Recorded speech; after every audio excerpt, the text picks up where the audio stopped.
ಪಿತಾಮಹ ಬ್ರಹ್ಮಶ್ರೀ ಪತ್ರಿಜಿ ಗುರುಗಳಿಗೂ, ಸ್ವರ್ಣಮಾಲಾ ಅಮ್ಮನವರಿಗೂ, ಆ ಎಲ್ಲ ಧ್ಯಾನ ಬಂಧುಗಳಿಗೂ, ಮಹಾವತಾರ್ ಫೌಂಡೇಶನ್ ತಂಡದವರಿಗೂ ನನ್ನ ಹೃದಯಪೂರ್ವಕವಾದ ಕೃತಜ್ಞತೆಗಳು.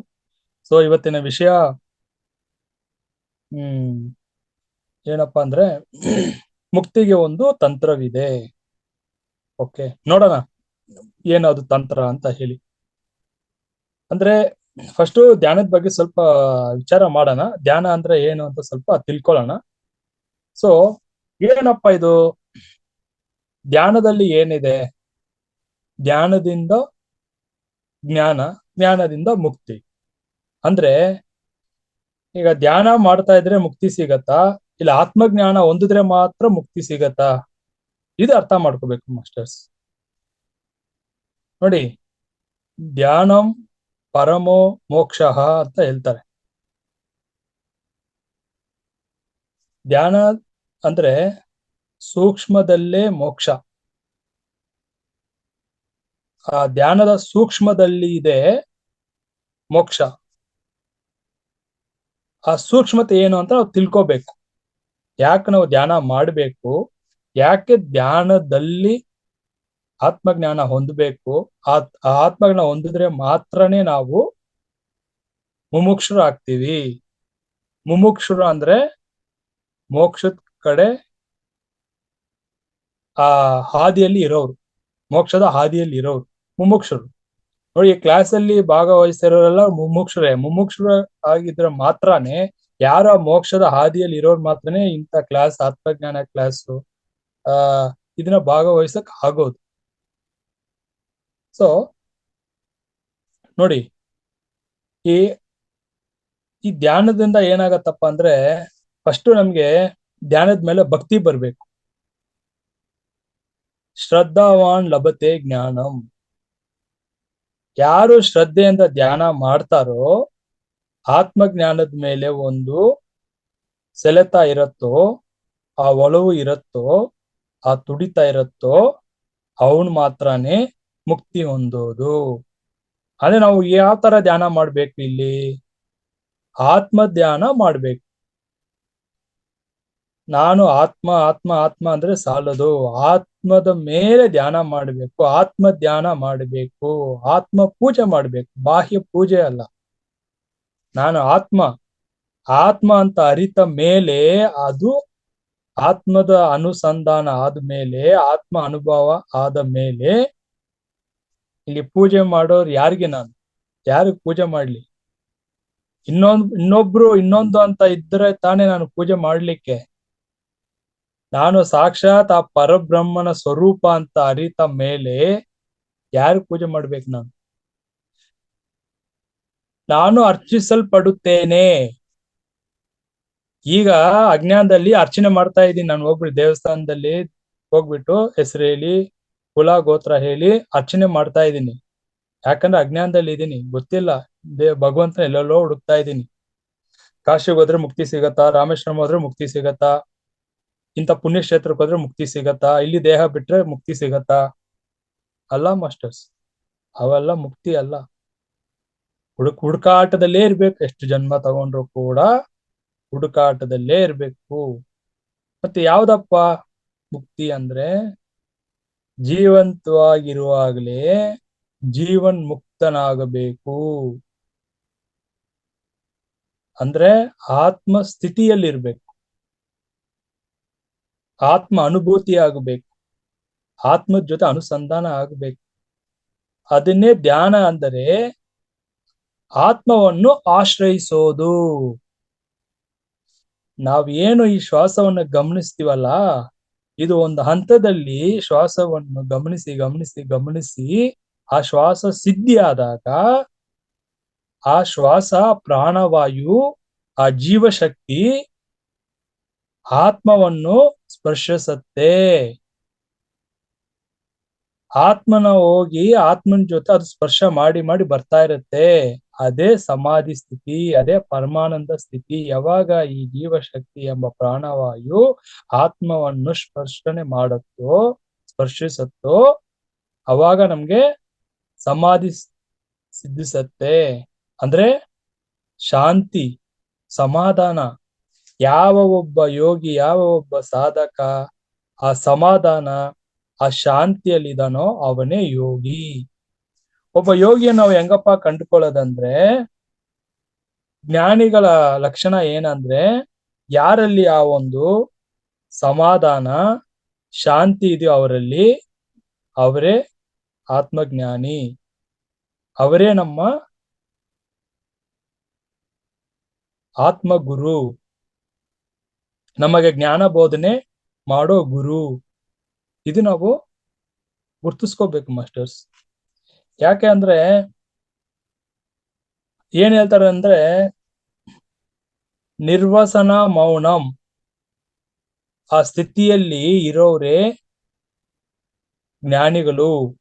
ಜ್ಞಾನಿಗಳ ಸಮಾಧಿ ಏನಂದ್ರೆ, ಜ್ಞಾನಿಗಳು ಸಮಾಧಿ ಸ್ಥಿತಿ ಏನಂದ್ರೆ ನಿರ್ವಸನ ಮೌನಂ ಅಂದ್ರೆ ಅವರು ಯಾವ ವಾಸನೆಗಳಲ್ಲೂ ಇರಲ್ಲ, ಯಾವ ಕರ್ಮದಲ್ಲೂ ಇರಲ್ಲ, ಅವರಿಗೆ ಯಾವ ಒಂದು ಸಂಸ್ಕಾರಗಳು ಇಲ್ಲ. ಆ ಸ್ಥಿತಿಯಲ್ಲಿ ಇರೋರೇ ಆತ್ಮಜ್ಞಾನಿ. ಅಂದ್ರೆ ನಾವು ಎಲ್ಲಿಯವರೆಗೂ ನಮ್ಮ ಆತ್ಮ ಸ್ವರೂಪ ತಿಳ್ಕೊಳ್ದೆ ಇರ್ತೀವೋ, ನಮ್ಮ ಆತ್ಮ ಸ್ವರೂಪ ಏನು ಅಂತ ನಾವು ಯಾವಾಗ ಪ್ರಯತ್ನದಲ್ಲಿ ಇರಲ್ವೋ ಅಲ್ಲಿಯವರೆಗೂ ನಮಗೆ ಸದಾ ಆನಂದವಾಗಿರುವ ಆತ್ಮನನ್ನು, ಸದಾ ಶಾಂತಿಯಾಗಿರೋ ಆತ್ಮನನ್ನು, ದುಃಖರಹಿತನಾಗಿರೋ ಆತ್ಮನನ್ನು, ಕರ್ಮರಹಿತನಾಗಿರೋ ಆತ್ಮನನ್ನು, ಬಂಧರಹಿತನಾಗಿರೋ ಆತ್ಮನನ್ನು, ಸಾಕ್ಷಿ ಭಾವದಲ್ಲಿರೋ ಆತ್ಮನನ್ನು, ಯಾವ ಚಟುವಟಿಕೆಗಳಲ್ಲೂ ಪಾಲ್ಗೊಳ್ಳದೆ ಇರೋ ಆತ್ಮನನ್ನು ಅರಿಯುವುದಕ್ಕೆ ಸಾಧ್ಯವಿಲ್ಲ. ಯಾಕೆ ಅಂದರೆ ನಮಗೆ ಮನಸ್ಸು ಅಡ್ಡಿಯಾಗಿ ಇರುತ್ತದೆ. ಯಾವಾಗ ಈ ಮನಸ್ಸಿಗೆ ಆತ್ಮದ ಬಗ್ಗೆ ಅರಿವು ಇಲ್ಲವೋ ಅಲ್ಲಿಯವರೆಗೂ ನಾವು ಪ್ರಾಪಂಚಿಕ ಚಟುವಟಿಕೆಯಲ್ಲಿ ತೊಡಗಿಸ್ಕೊಂಡು ಈ ಮನಸ್ಸು ತೋರಿಸೋ ಮಾಯೆ ಆಟದಲ್ಲಿ ಸಿಕ್ಕಾಕೊಂಡು ಆ ಮಾಯೆನಲ್ಲೇ ನಾವು ತೊಳ್ಳಾಡ್ತಾ ಇರ್ತೀವಿ. ಯಾಕಪ್ಪ ಅಂದ್ರೆ ನಮ್ಗೆ ಆತ್ಮದ ಬಗ್ಗೆ ಅರಿವು ಇಲ್ಲ. ಆ ಅರಿವು ಇಲ್ಲದೆ ಇರೋ ಕಾರಣಕ್ಕಾಗಿ ನಮ್ಗೆ ದುಃಖ, ಕಷ್ಟ, ಸಮಾಧಾನ ಇಲ್ಲ, ನೆಮ್ಮದಿ ಇಲ್ಲ, ಶಾಂತಿ ಇಲ್ಲ. ಯಾಕಂದ್ರೆ ಎಲ್ಲದಕ್ಕೂ ಬಂಧ ಪಟ್ಟಿದೀವಿ. ಎಲ್ಲಿಯವರೆಗೂ ನಾನು ಎಲ್ಲದರಲ್ಲೂ ಬಂಧ ಪಟ್ಟಿರುತ್ತೇನೋ, ಅಂಟುಕೊಂಡಿರುತ್ತೇನೋ, ಎಲ್ಲದರಲ್ಲೂ ಮೇಲೆ ನಾನು ವ್ಯಾಮೋಹದಲ್ಲಿ ಇರುತ್ತೇನೋ ಅಲ್ಲಿಯವರೆಗೂ ಮುಕ್ತಿ ಲಭಿಸಲ್ಲ. ಯಾವಾಗ ನಾನು ಬಂಧರಹಿತನಾಗ್ತೇನೋ, ದುಃಖರಹಿತನಾಗ್ತೇನೋ, ಶಾಂತಿ ಸಮಾಧಾನದಿಂದ ಇರುತ್ತೇನೋ, ಕರ್ಮರಹಿತನಾಗುತ್ತೇನೋ, ನಿರ್ಭಯವಾಗಿರುತ್ತೇನೋ, ಅವಾಗ ಆ ಜೀವನ್ ಮುಕ್ತನಾಗ್ತೀನಿ. ಯಾವ ಒಬ್ಬ ಸಾಧಕ ಸಂತೃಪ್ತನಾಗಿ, ಶಾಂತಿಯುತನಾಗಿ, ದುಃಖರಹಿತನಾಗಿ, ನಿರ್ಭಯವಾಗಿರುತ್ತಾನೋ ಅವನೇ ಜೀವನ್ ಮುಕ್ತನು. ಯಾವುದಕ್ಕೂ ಬಂಧ ಪಡದೆ, ಯಾವ ಒಂದು ಕರ್ಮದ ಫಲವನ್ನು ಅಪೇಕ್ಷಿಸದೆ ಇರುತ್ತಾನೋ ಅವನೇ ಜೀವನ್ ಮುಕ್ತನು. ಅಂದ್ರೆ ನೋಡಿ, ಮುಕ್ತಿಗೆ ಒಂದು ಸುಲಭವಾದ ಉಪಾಯ ಇದೆ, ಬಟ್ ನಾವು ಕಂಡುಕೊಳ್ತಾ ಇಲ್ಲ ಅಷ್ಟೇನೆ. ಯಾಕಂದ್ರೆ ಅದು ಸರಿಯಾದ ಜ್ಞಾನ ನಾವು ತಿಳ್ಕೊಂಡಾಗ ಮಾತ್ರ ಆತ್ಮಜ್ಞಾನ, ನನ್ನ ಆತ್ಮ ಸ್ವರೂಪ ನೋಡಿ, ನಾನು ಆತ್ಮ, ಅದು ಆಲ್ರೆಡಿ ಅದು ಸಿದ್ಧಿ ಆಗಿದೆ. ಆ ಸಿದ್ಧಿ ಆಗಿರೋದನ್ನ ತಿಳಿಯುವುದಕ್ಕೆ ನಾವು ಸಾಧನೆ ಮಾಡ್ತಾ ಇದೀವಿ ಅಷ್ಟೇನೆ. ಅದು ಆಲ್ರೆಡಿ ಸಿದ್ಧಿ ಆಗಿರೋ ಆತ್ಮ, ಸೂರ್ಯಕೋಟಿ ಪ್ರಕಾಶನಾಗಿರೋ ಆತ್ಮ ಹೇಗಪ್ಪ ಇದೆ ಅಂದ್ರೆ, ಒಂದು ಸೂರ್ಯನಲ್ಲ, ಕೋಟಿ ಸೂರ್ಯನು ಒಂದಾದ್ರೆ ಹೇಗಿರುತ್ತೋ ಪ್ರಕಾಶ, ಅಷ್ಟು ಪ್ರಕಾಶವಾಗಿರೋ ನಮ್ಮ ಆತ್ಮ. ನಾವು ಅದನ್ನ ಅನ್ನೋದಕ್ಕೆ ನಾವು ಈ ಧ್ಯಾನ ಸಾಧನೆ ಮಾಡೋದು. ಅಂದ್ರೆ ಆತ್ಮ ಧ್ಯಾನ ಮಾಡ್ಬೇಕು. ನನ್ನ ಗುರಿ ಏನು? ಧ್ಯಾನ ಏನಕ್ಕೆ? ಮೋಕ್ಷದ ಮೇಲೆ ಮಾತ್ರ ಗುರಿ ಇರ್ಬೇಕು. ನಾನು ಧ್ಯಾನ ಮಾಡೋದು ಮೋಕ್ಷ ಹೊಂದಲಿಕ್ಕೆ ಮಾತ್ರನೇ. ನಾನು ಭೂಮಿಗೆ ಬಂದಿರೋದು ಮತ್ತೆ ಆ ಪರಬ್ರಹ್ಮ, ಶುದ್ಧ ಪರಬ್ರಹ್ಮನ ಹೋಗಿ ಸೇರ್ಲಿಕ್ಕೆ ಮಾತ್ರನೇ. ಆ ಒಂದು ಗುರಿನಲ್ಲಿ ಆ ಆ ಗುರಿ ಮೇಲೆ ಮಾತ್ರ ನಾನು ಸಾಧನೆ ಧ್ಯಾನ ಮಾಡ್ಬೇಕು. ಬೇರೆ ಏನದಕ್ಕೂ ಅಲ್ಲ, ಭೋಗಕ್ಕೋಸ್ಕರ ಅಲ್ಲ.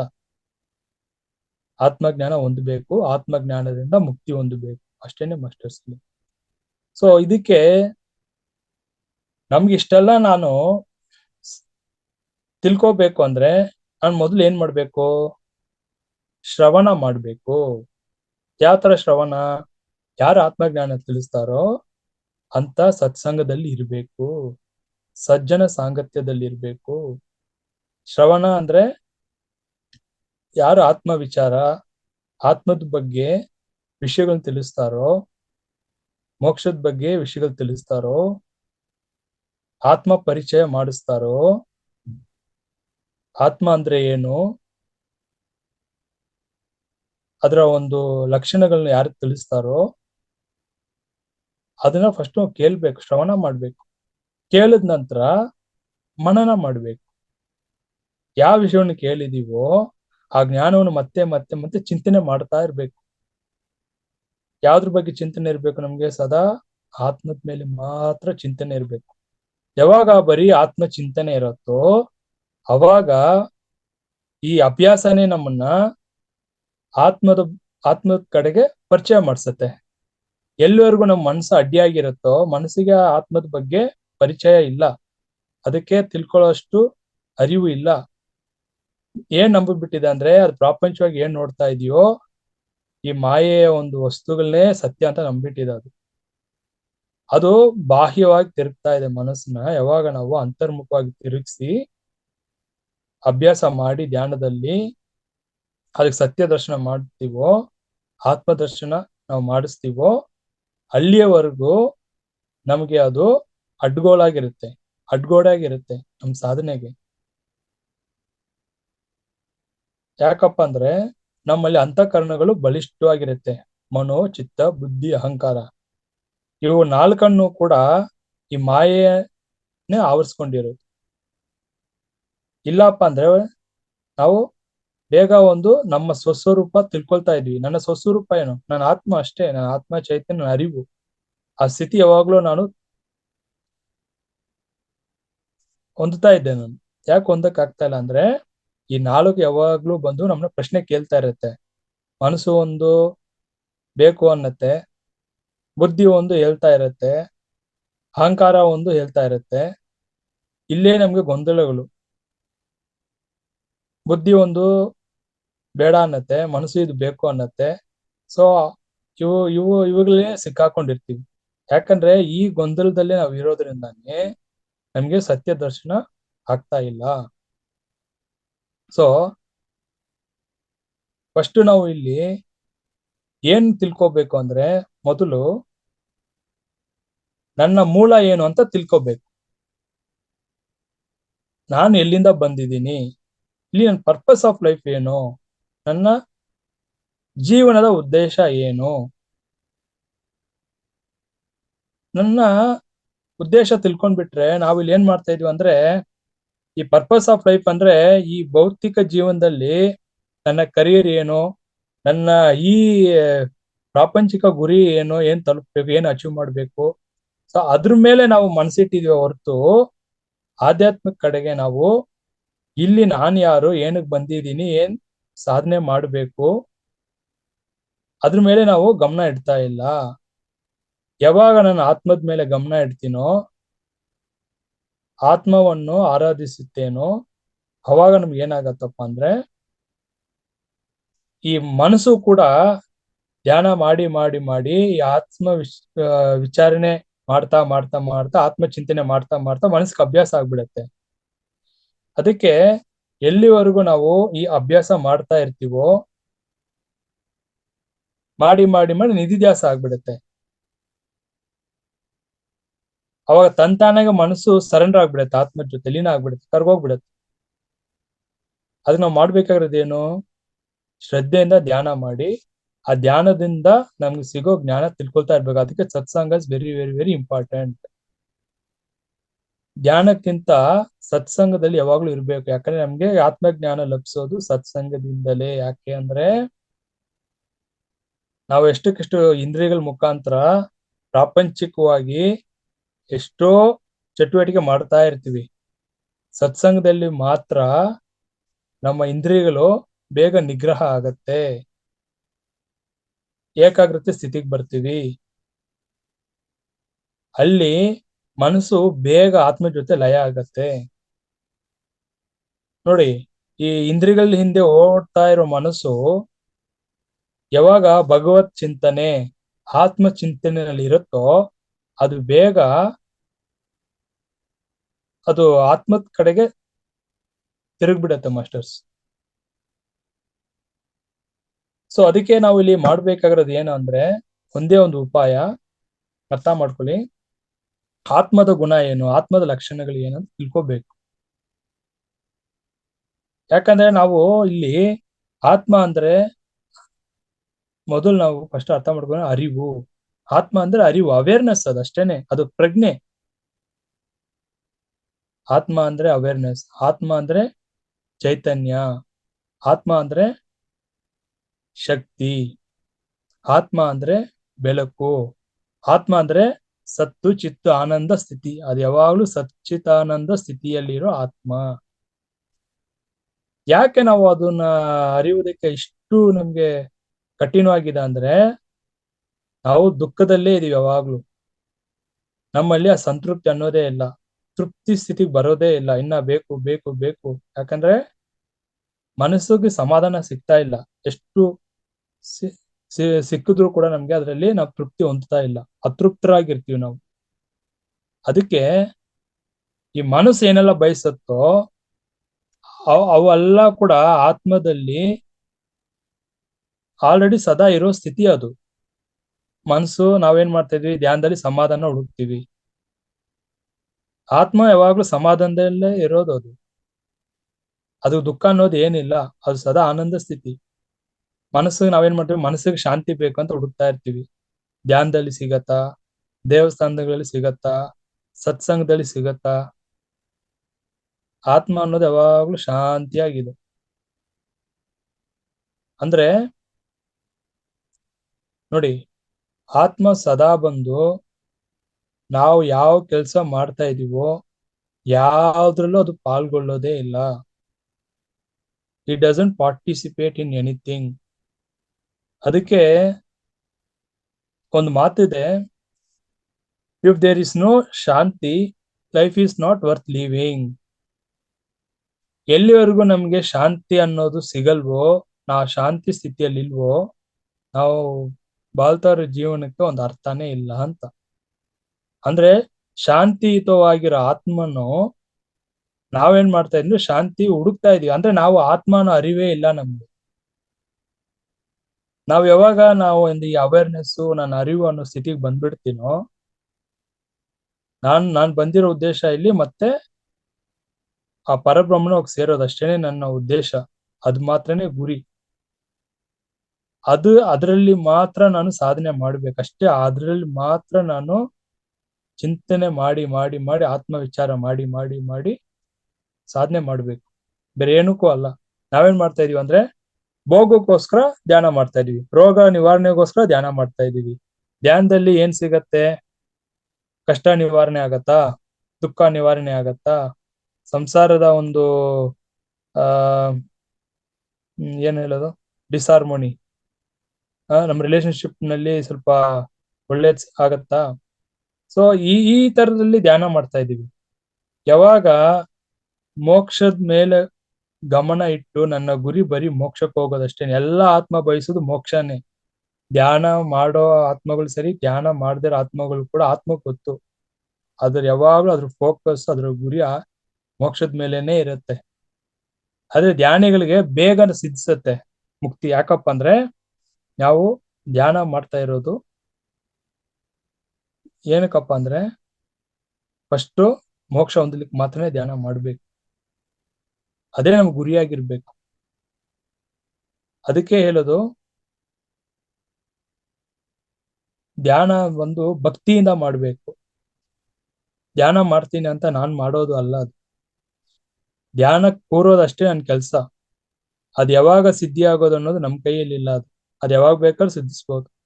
Just we are practising to meditate. ಅದು ಅರ್ಥ ಮಾಡ್ಕೋಬೇಕು ಮಾಸ್ಟರ್ಸ್. ಯಾಕಂದ್ರೆ ನಾವು ಬಂದು ಏನ್ ಮಾಡ್ತಾ ಇದೀವಿ ಅಂದ್ರೆ, ನಾ ಧ್ಯಾನ ಮಾಡ್ತೀನಿ, ಧ್ಯಾನದಲ್ಲಿ ಇದೀನಿ, ಧ್ಯಾನ ಮಾಡಿ ಭ್ರಮೆನಲ್ಲಿ ಇದೀವಿ. ಧ್ಯಾನ ಅನ್ನೋದು ಸಿದ್ಧಿ ಆಗ್ಬೇಕು. ಧ್ಯಾನ ಅನ್ನೋದು ಘಟಿಸ್ಬೇಕು. ಧ್ಯಾನ ಅನ್ನೋದು ಆಗುವುದು, ನಾನು ಕೂತ್ಕೊಂಡು ಮಾಡುವುದಲ್ಲ. ಬಟ್ ಅದಕ್ಕೆ ನಾ ತಯಾರಿ ಆಗ್ಬೇಕು. ತಯಾರಿ ಮಾಡ್ತಾ ಇದ್ದೀನಿ, ಪ್ರಿಪರೇಷನ್ ಅಲ್ಲಿ ಇದೀನಿ, ಅಭ್ಯಾಸ ಮಾಡ್ತಾನೆ. ಹೆಂಗ್ ಧ್ಯಾನ ಮಾಡೋದು ಅಭ್ಯಾಸ ಮಾಡ್ತಾ ಇದ್ದೀನಿ ಅಷ್ಟೇ. ಅದಕ್ಕೆ ಏನ್ ಹೇಳ್ತಂದ್ರೆ, ವಿ ಆರ್ ವಾಕಿಂಗ್ ಶವ ಅಂತೆ. ಯಾಕಂದ್ರೆ we are not finding Shiva. ನಾವು ನಡೆದಾಡುವ ಶವವಾಗಿದ್ದೀವಿ. ಯಾಕಂದ್ರೆ ಇನ್ನ ನಮ್ಮಲ್ಲಿರೋ ಆತ್ಮ ಎಂಬ ಜೀವನನ್ನು, ಆ ಶಿವನನ್ನು ಇನ್ನ ಕಂಡಿಲ್ಲ, ಕಾಣ್ತಾ ಇಲ್ಲ. ಯಾರು ಇನ್ನ ಶಿವನನ್ನು, ಆ ಜೀವನನ್ನು ಕಾಣಲ್ವೋ ಅಲ್ಲಿಯವರೆಗೂ ನಡೆದಾಡುವ ಶವ. ಸೊ ಅದಕ್ಕೆ ನಮ್ಮ ಆತ್ಮ ದರ್ಶನ ಸಾಧನೆ ಮಾಡಿ ಮಾಡಿ ಮಾಡಿ ಮಾಡಿ ಆ ಆತ್ಮವನ್ನು ನಾವು, ಆತ್ಮ ಸ್ವರೂಪ, ಅದೇ ನಿಜ ಸ್ವರೂಪ, ಅದೇ ಸ್ವಸ್ವರೂಪ, ಅದನ್ನ ತಿಳ್ಕೊಳ್ಳಕ್ಕೆ ಸಾಧನೆ, ಅದೇ ನಾವು ಮಾಡ್ಕೋಬೇಕಾಗಿರೋದು. ಸೊ ಎಲ್ಲಿಯವರೆಗೂ ನನಗೆ ಅದ್ರ ಮೇಲೆ ಆ ಒಂದು ತುಡಿತ, ಸೆಳೆತ, ತಪ್ಪನ ಇರಲ್ವೋ, ಏನಾಗತ್ತಪ್ಪ ಅಂದ್ರೆ ಮತ್ತೆ ಮತ್ತೆ ಮತ್ತೆ ಕರ್ಮ ಚಕ್ರದಲ್ಲೇ ತೊಳ್ಳಾಡ್ತಾ ಇರ್ತೀವಿ ಮಾಸ್ಟರ್ಸ್. ಯಾಕಂದ್ರೆ ಆತ್ಮ ಇಲ್ಲಿ ಭೂಮಿಗೆ ಬಂದಿರೋದು ಒಂದು ಅನುಭವಕ್ಕೋಸ್ಕರ ಬಂದಿದೆ ಅಷ್ಟೇನೆ. ಅನುಭವ ತಗೊಂಡು ಮತ್ತೆ ಅಲ್ಲಿಗೆ ಬಂದು ಅಲ್ಲಿಗೆ ಹೋಗ್ಬೇಕು. ಅದು ಪರಬ್ರಹ್ಮನೋಗಿ ಸೇರ್ಬೇಕು. ಯಾಕೆ ಸೇರಕ್ ಆಗ್ತಾ ಇಲ್ಲ ಅಂದ್ರೆ, ಇಲ್ಲಿ ಆವರಿಸ್ಕೊಂಡಿರೋ ಮಾಯೆ ನಮ್ಗೆ ಬಿಡ್ತಾ ಇಲ್ಲ. ಆ ಮಾಯೆನಲ್ಲಿ ಸಿಕ್ಕಾಕೊಂಡು ತೊಳ್ಳಾಡ್ತಾ ಇದೀವಿ. ಎಲ್ಲಿವರೆಗೂ ನಾವು ಅರಿಷಡ್ ವರ್ಗು ಅರ್ಥ ಮಾಡ್ಕೊಳ್ದೆ ಅದನ್ನ ಸಮತೋಲನಲ್ಲಿ ತರದೆ ನಾವು ಸಾಧನೆ ಸುಮ್ನೆ ಮಾಡ್ತಾ ಇದ್ರೆ ಅದು ಅರ್ಥ ಇಲ್ಲ ಮಾಸ್ಟರ್ಸ್. ಚೆಕ್ ಮಾಡ್ತಾ ಇರ್ಬೇಕು ನಮ್ಮಲ್ಲಿ ಅರಿಷಡ್ ವರ್ಗಗಳು. ನನ್ನಲ್ಲಿ ಯಾವ್ದು ಜಾಸ್ತಿ ಇದೆ? ಕೋಪ ಜಾಸ್ತಿ ಇದೆಯಾ? ಲೋಪ ಜಾಸ್ತಿ ಇದೆಯಾ? ಯಾವ್ದಿದೆ ಚೆಕ್ ಮಾಡ್ತಾ ಇರ್ಬೇಕು. ಕಾಮ, ಕ್ರೋಧ, ಲೋಭ, ಮೋಹ, ಮದ, ಮತ್ಸರ, ಅಹಂಕಾರ ಜಾಸ್ತಿ ಇದೆಯಾ? ಇದನ್ನೆಲ್ಲ ಚೆಕ್ ಮಾಡ್ತಾ ಇರ್ಬೇಕು. ಚೆಕ್ ಮಾಡ್ತಾ ಅದು ಅಭ್ಯಾಸ ಆಗ್ಬೇಕು ನನ್ಗೆ. ಅವಾಗ ನನ್ನಲ್ಲಿ ಬದಲಾವಣೆಗಳು ಬರುತ್ತೆ. ನೋಡಿ, ಎಲ್ಲಿಯವರೆಗೂ ನನ್ನ ಗುಣಗಳಲ್ಲಿ ಬದಲಾವಣೆ ಬರಲ್ವೋ, ಎಲ್ಲಿಯವರೆಗೂ ನನ್ನಲ್ಲಿ ಅಹಂಕಾರ ನಶಿಸ ಹೋಗಲ್ವೋ, ಅಲ್ಲಿಯವರೆಗೂ ಬರೀ ಭಗೀರಥ ಪ್ರಯತ್ನ ಅಷ್ಟೇನೆ. ಆತ್ಮ ಸಾಕ್ಷಾತ್ಕಾರ ಒಂದು ಪ್ರಯತ್ನವಾಗಿರುತ್ತೆ ಅಷ್ಟೇನೆ. ಅದು ಕೂಡ ಒಂದು ಯಕ್ಷ ಪ್ರಶ್ನೆಯಾಗಿ ಉಳ್ಕೊಂಡಿರುತ್ತೆ ನಮ್ಮಲ್ಲಿ. ಯಾಕಪ್ಪ ಅಂದ್ರೆ ಫಸ್ಟ್ ಪ್ರಾಪ್ತಿ ಆಚೆ ಓಡ್ತಾ ಇರೋ ಮನಸ್ಸನ್ನ ಫಸ್ಟ್ ನಾವ್ ಏನ್ ಮಾಡ್ಬೇಕು? ಚಂಚಲವಾಗಿರೋ ಮನಸ್ಸನ್ನ ನಿಶ್ಚಲ ಮಾಡ್ಬೇಕು, ಸ್ಥಿರ ಮಾಡ್ಬೇಕು. ಯಾಕಪ್ಪ ಅಂದ್ರೆ ನೋಡಿ, ನಾವೇನ್ ಮಾಡ್ತಾ ಇದೀವಿ ಅಂದ್ರೆ ಎಲ್ರು ಬಂದು ದೇಹ ಭಾವದಿಂದ ನೋಡ್ತೀವಿ. ಬಾಡಿ ಐಡೆಂಟಿಫಿಕೇಶನ್, ನಮ್ಮನ್ನೇ ನಾವು ಬಾಡಿ ಐಡೆಂಟಿಫಿಕೇಶನ್ ನೋಡ್ತೀವಿ. ಎಲ್ಲಿಯವರೆಗೂ ದೇಹ ಅಭಿಮಾನ ಬಿಡಲ್ವ ನಾವು, ಇನ್ನೊಬ್ರನ್ನು ಕೂಡ ದೇಹ ಮನಸ್ಸು ಆ ಒಂದು ಉದ್ದೇಶದಲ್ಲಿ ನೋಡದೆ ಇರ್ತೀವೋ, ಎಲ್ಲಿಯವರೆಗೂ ಎಲ್ರೂ ಕೂಡ ಆತ್ಮನೇ ಆತ್ಮನೇ ಆತ್ಮ ಆತ್ಮ ಆತ್ಮ ಸ್ಥಿತಿಯಲ್ಲಿ ಇರ್ತೀವೋ, ಎಲ್ರೂ ಆತ್ಮನೇ ನೋಡ್ಬೇಕು. ಪ್ರತಿಯೊಂದು ಜೀವರಾಶಿಯನ್ನು ಕೂಡ, ಪ್ರತಿಯೊಂದು ಪ್ರಾಣಿ ರಾಶಿಗಳನ್ನು ಕೂಡ, ಪ್ರತಿಯೊಂದು ವಸ್ತು ಕೂಡ ಯಾವುದು ನಿರ್ಜೀವ ಅಲ್ಲ, ಯಾವುದು ಜಡತ್ವ ಅಲ್ಲ, ಎಲ್ಲವೂ ಕೂಡ ಆತ್ಮ ಸ್ವರೂಪವೇ. ಎಲ್ಲ ಪರಬ್ರಹ್ಮನ ಒಂದು ಪ್ರತಿಬಿಂಬವೇ, ಪರಮಾತ್ಮನ ಬಂದಿರೋ ಚೈತನ್ಯವೇ. ನಾನು ಪ್ರತಿನಿತ್ಯ ಬಳಸೋ ಪ್ರತಿಯೊಂದು ವಸ್ತು ಕೂಡ ಪರಮಾತ್ಮನ ಚೈತನ್ಯವೇ, ಆತ್ಮ ಸ್ವರೂಪವೇ. ಅದು ನನ್ನಿಂದ ಬಂದಿರೋ ಒಂದು ಸ್ವಸ್ವರೂಪ. ಈ ಪ್ರಕೃತಿಯಲ್ಲಿರೋ ಎಲ್ಲವೂ ಕೂಡ ನಾನಾಗೆ ಇದ್ದೀನಿ, ನನ್ನಿಂದನೇ ಬಂದಿರೋದು. ಈ ಪ್ರಕೃತಿ ಸೃಷ್ಟಿಯಾಗಿರೋದು ಕೂಡ ನನ್ನಿಂದಲೇ, ನಾನಾಗೆ ಇದ್ದೀನಿ. ಆ ಸ್ಥಿತಿಯಲ್ಲಿ ಇರ್ಬೇಕು. ಈ ಸಮುದ್ರ, ಈ ನದಿ, ಈ ಬೆಟ್ಟ, ಇವೆಲ್ಲವೂ ಕೂಡ ಸೃಷ್ಟಿ ಮಾಡಿರೋದು ನಾನೇ. ನಾನೇ ಅಂದ್ರೆ ಆತ್ಮ. ಆತ್ಮದಿಂದಲೇ ಸೃಷ್ಟಿಯಾಗಿರೋದು. ಆ ಪರಬ್ರಹ್ಮನಿಂದ ಬಂದಿರೋ ಈ ಸ್ವಸ್ವರೂಪ, ಈ ಆತ್ಮ ಸ್ವರೂಪದಿಂದಲೇ ಇದು ಸೃಷ್ಟಿಯಾಗಿರೋ ಜಗತ್ತು ಅನ್ನೋ ಸ್ಥಿತಿಯಲ್ಲಿ, ಆ ಅರಿವಿನಲ್ಲಿ ಯಾವಾಗ ಇರ್ತೀವೋ ಅವಾಗ ಏಕತ್ವ ಮಾತ್ರ ಇರುತ್ತೆ ಮಾಸ್ಟರ್ಸ್. ಅಲ್ಲಿ ದ್ವಂದ್ವತ್ವ ಇರಲ್ಲ. ಎಲ್ಲಿವರೆಗೂ ಇವರು ಇಂಥವ್ರು, ಇವ್ರೆ ಇವ್ರನ್ನ ಹೆಸರಲ್ಲಿ ಈ ಒಂದು ಡೆಸಿಗ್ನೇಷನ್ ಇಟ್ಟು, ಈ ಟೈಟಲ್ ಇಟ್ಟು, ಇವರು ಡಾಕ್ಟರು, ಇವ್ರು ಇಂಜಿನಿಯರಿಂಗು, ಇವ್ರು ಲಾಯರು, ಇವರು ಪ್ರೆಸಿಡೆಂಟು, ಇವರು ಮಿನಿಸ್ಟ್ರು, ಇವರು ಕಂಪನಿ MD, ಇವರು CEO, ಇವ್ರು ಚಾರ್ಟರ್ಡ್ ಅಕೌಂಟೆಂಟ್, ಇವ್ರು ಆಡಿಟರ್, ಈ ತರ ನಾವು ಯಾವಾಗ ಗುರ್ತಿಸ್ತಾ ಇರ್ತೀವೋ ಅಲ್ಲಿವರೆಗೂ ನಮ್ಗೆ ದ್ವಂದ್ವತ್ವದಲ್ಲೇ ಇರ್ತೀವಿ. That is called the duality. ಯಾಕಂದ್ರೆ ಆತ್ಮಕ್ಕೆ ಅವೆಲ್ಲ ಏನ್ ಗೊತ್ತೇ ಇಲ್ಲ. ಇದೆಲ್ಲ ಆತ್ಮಕ್ಕೆ ಸಂಬಂಧಪಟ್ಟಿದ್ದಲ್ಲ. ಇದೆಲ್ಲ ಲೇಬಲ್ ನಾವು ಹಾಕೊಂಡಿರೋದು. ನಾನು ಈ ಕಂಪನಿಗೆ MD, ನಾನು ಮಿನಿಸ್ಟ್ರು ಅಂತ ಹೇಳಿ. ಅಂದ್ರೆ ಇಲ್ಲಿ ಮನಸ್ಸು ಗುರ್ತಿಸ್ತಾ ಇರೋದು, ಇದಕ್ಕೊಂದು ಹೆಸರು ಇಟ್ಟು, ಇವ್ರು ಇಂಥವ್ರು, ಇವ್ರು ನನ್ನವರು, ಇವ್ರು ನನ್ನ ಬಂಧುಗಳು, ಇವ್ರು ನನ್ನ ಸಂಬಂಧಿಕರು. ಇದನ್ನೆಲ್ಲ ಹೇಳ್ತಾ ಇರೋದು ಯಾರು? ಮನಸ್ಸು ತಾನೆ. ಯಾಕಂದ್ರೆ ಮನಸ್ಸು ಎಲ್ಲದಕ್ಕೂ ಬಂಧಪಟ್ಟಿದೆ. ಸೊ ಏನು ಅರ್ಥ ಮಾಡ್ಕೋಬೇಕಂದ್ರೆ ಮಾಸ್ಟರ್ಸ್, ಎಲ್ಲಿಯವರೆಗೂ ನಮ್ಗೆ ನೋಡಿ, ಫಸ್ಟ್ ನಾವು ಮುಮುಕ್ಷು ಆಗ್ಬೇಕು. ಮುಮುಕ್ಷು ಅಂದ್ರೆ ಮೋಕ್ಷದ ಹಾದಿಯಲ್ಲಿ ಇರ್ಬೇಕು. ನನ್ನ ಗುರಿ ಮೋಕ್ಷ ಒಂದೇ, ಅಷ್ಟೇನೆ. ಮುಕ್ತಿಗೆ ಹೋಗೋದು ಒಂದೇ ದಾರಿ. ಆ ಮುಮುಕ್ಷು ಸ್ಥಿತಿಯಲ್ಲಿ ಇದ್ದಾಗ ಮಾತ್ರನೇ ಆ ಮೋಕ್ಷ ಅನ್ನೋದು ಕೂಡ ನಮ್ಗೆ ಬೇಗ ಸಿದ್ಧಿ ಆಗತ್ತೆ ಮಾಸ್ಟರ್ಸ್. ಆ ಮೋಕ್ಷದ ಬಾಗಿಲು ಬೇಗ ನಮ್ಗೆ ಗೋಚರ ಆಗತ್ತೆ. ನೋಡಿ, ಒಂದು ಅರ್ಥ ಮಾಡ್ಕೊಳ್ಳಿ. ಜ್ಞಾನಿಗಳ ಸ್ಥಿತಿ ಏನಂದ್ರೆ ಯಾವಾಗ್ಲೂ ಶಾಂತಿಯಾಗಿರೋದು, ನಿಶ್ಚಲವಾಗಿರೋದು. ಅಂಥವ್ರನ್ನೇ ಜ್ಞಾನಿಗಳಂತಾರೆ. ಅಂಥವ್ರ ಸಂಪರ್ಕದಲ್ಲಿ ಇರ್ಬೇಕು ನಾವು. ಯಾರಲ್ಲಿ ಸದಾ ಸಮಾಧಾನ, ಆ ಶಾಂತಿ, ಆ ಸಮಾಧಿ ಸ್ಥಿತಿ, ಆ ಒಂದು ನಿಶ್ಚಲ ಸ್ಥಿತಿ, ಆ ಸ್ಥಿತಿಯಲ್ಲಿ ಇರ್ತಾರೋ ಅವರೇ ಆತ್ಮಗುರು. ಅಂಥವ್ರನ್ನೇ ನಾವು ಗುರುತಿಸ್ಬೇಕು.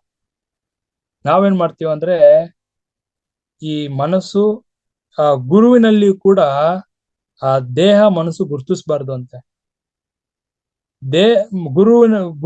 ಗುರುವಿಗೆ ಕೂಡ ನಾವು ಅಂಟ್ಕೋಬಾರ್ದು. ಗುರುವಿನ ಬಂಧನ, ಗುರುವಿಗೆ ಕೂಡ ಬಂಧನ ಪಡಬಾರ್ದು. ಅಟ್ಯಾಚ್ಮೆಂಟ್ ಅಲ್ಲಿ ಇರಬಾರ್ದು ಗುರು ಹತ್ರ ಕೂಡ. ಗುರು ಹತ್ರ ಕೂಡ ಆತ್ಮ ಸ್ವರೂಪವಾಗಿ ನೋಡ್ಬೇಕು.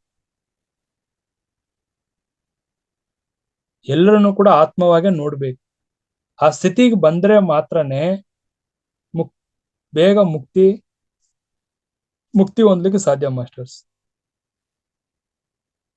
ನೋಡಿ, ಆತ್ಮದ ಗುಣ ಏನಂದ್ರೆ ಅದು ಸದಾ ಅದು ಗೊತ್ತಿರೋದಲ್ಲ, ಬರೀ ಪ್ರೀತಿ ಕರುಣೆ ಅಷ್ಟೇನೆ, ಬೇರೆ ಏನು ಇಲ್ಲ ಅದಕ್ಕೆ. ನಮ್ಗೆ ಏನಂದ್ರೆ ನಾವು ಪ್ರೀತಿ ಯಾರಿಗೂ ತೋರ್ಸೋದು ಇಲ್ಲ. ಬ್ರಹ್ಮಾಂಡ ಪೂರ್ತಿ ವ್ಯಾಪಿಸಿರೋದು ಬರೀ ಪ್ರೀತಿ ಪ್ರೀತಿ ಪ್ರೀತಿ ಅಷ್ಟೇನೆ. ಆ ಲವ್ ಎನರ್ಜಿ, ಅದು ಅರ್ಥ ಮಾಡ್ಕೋಬೇಕು.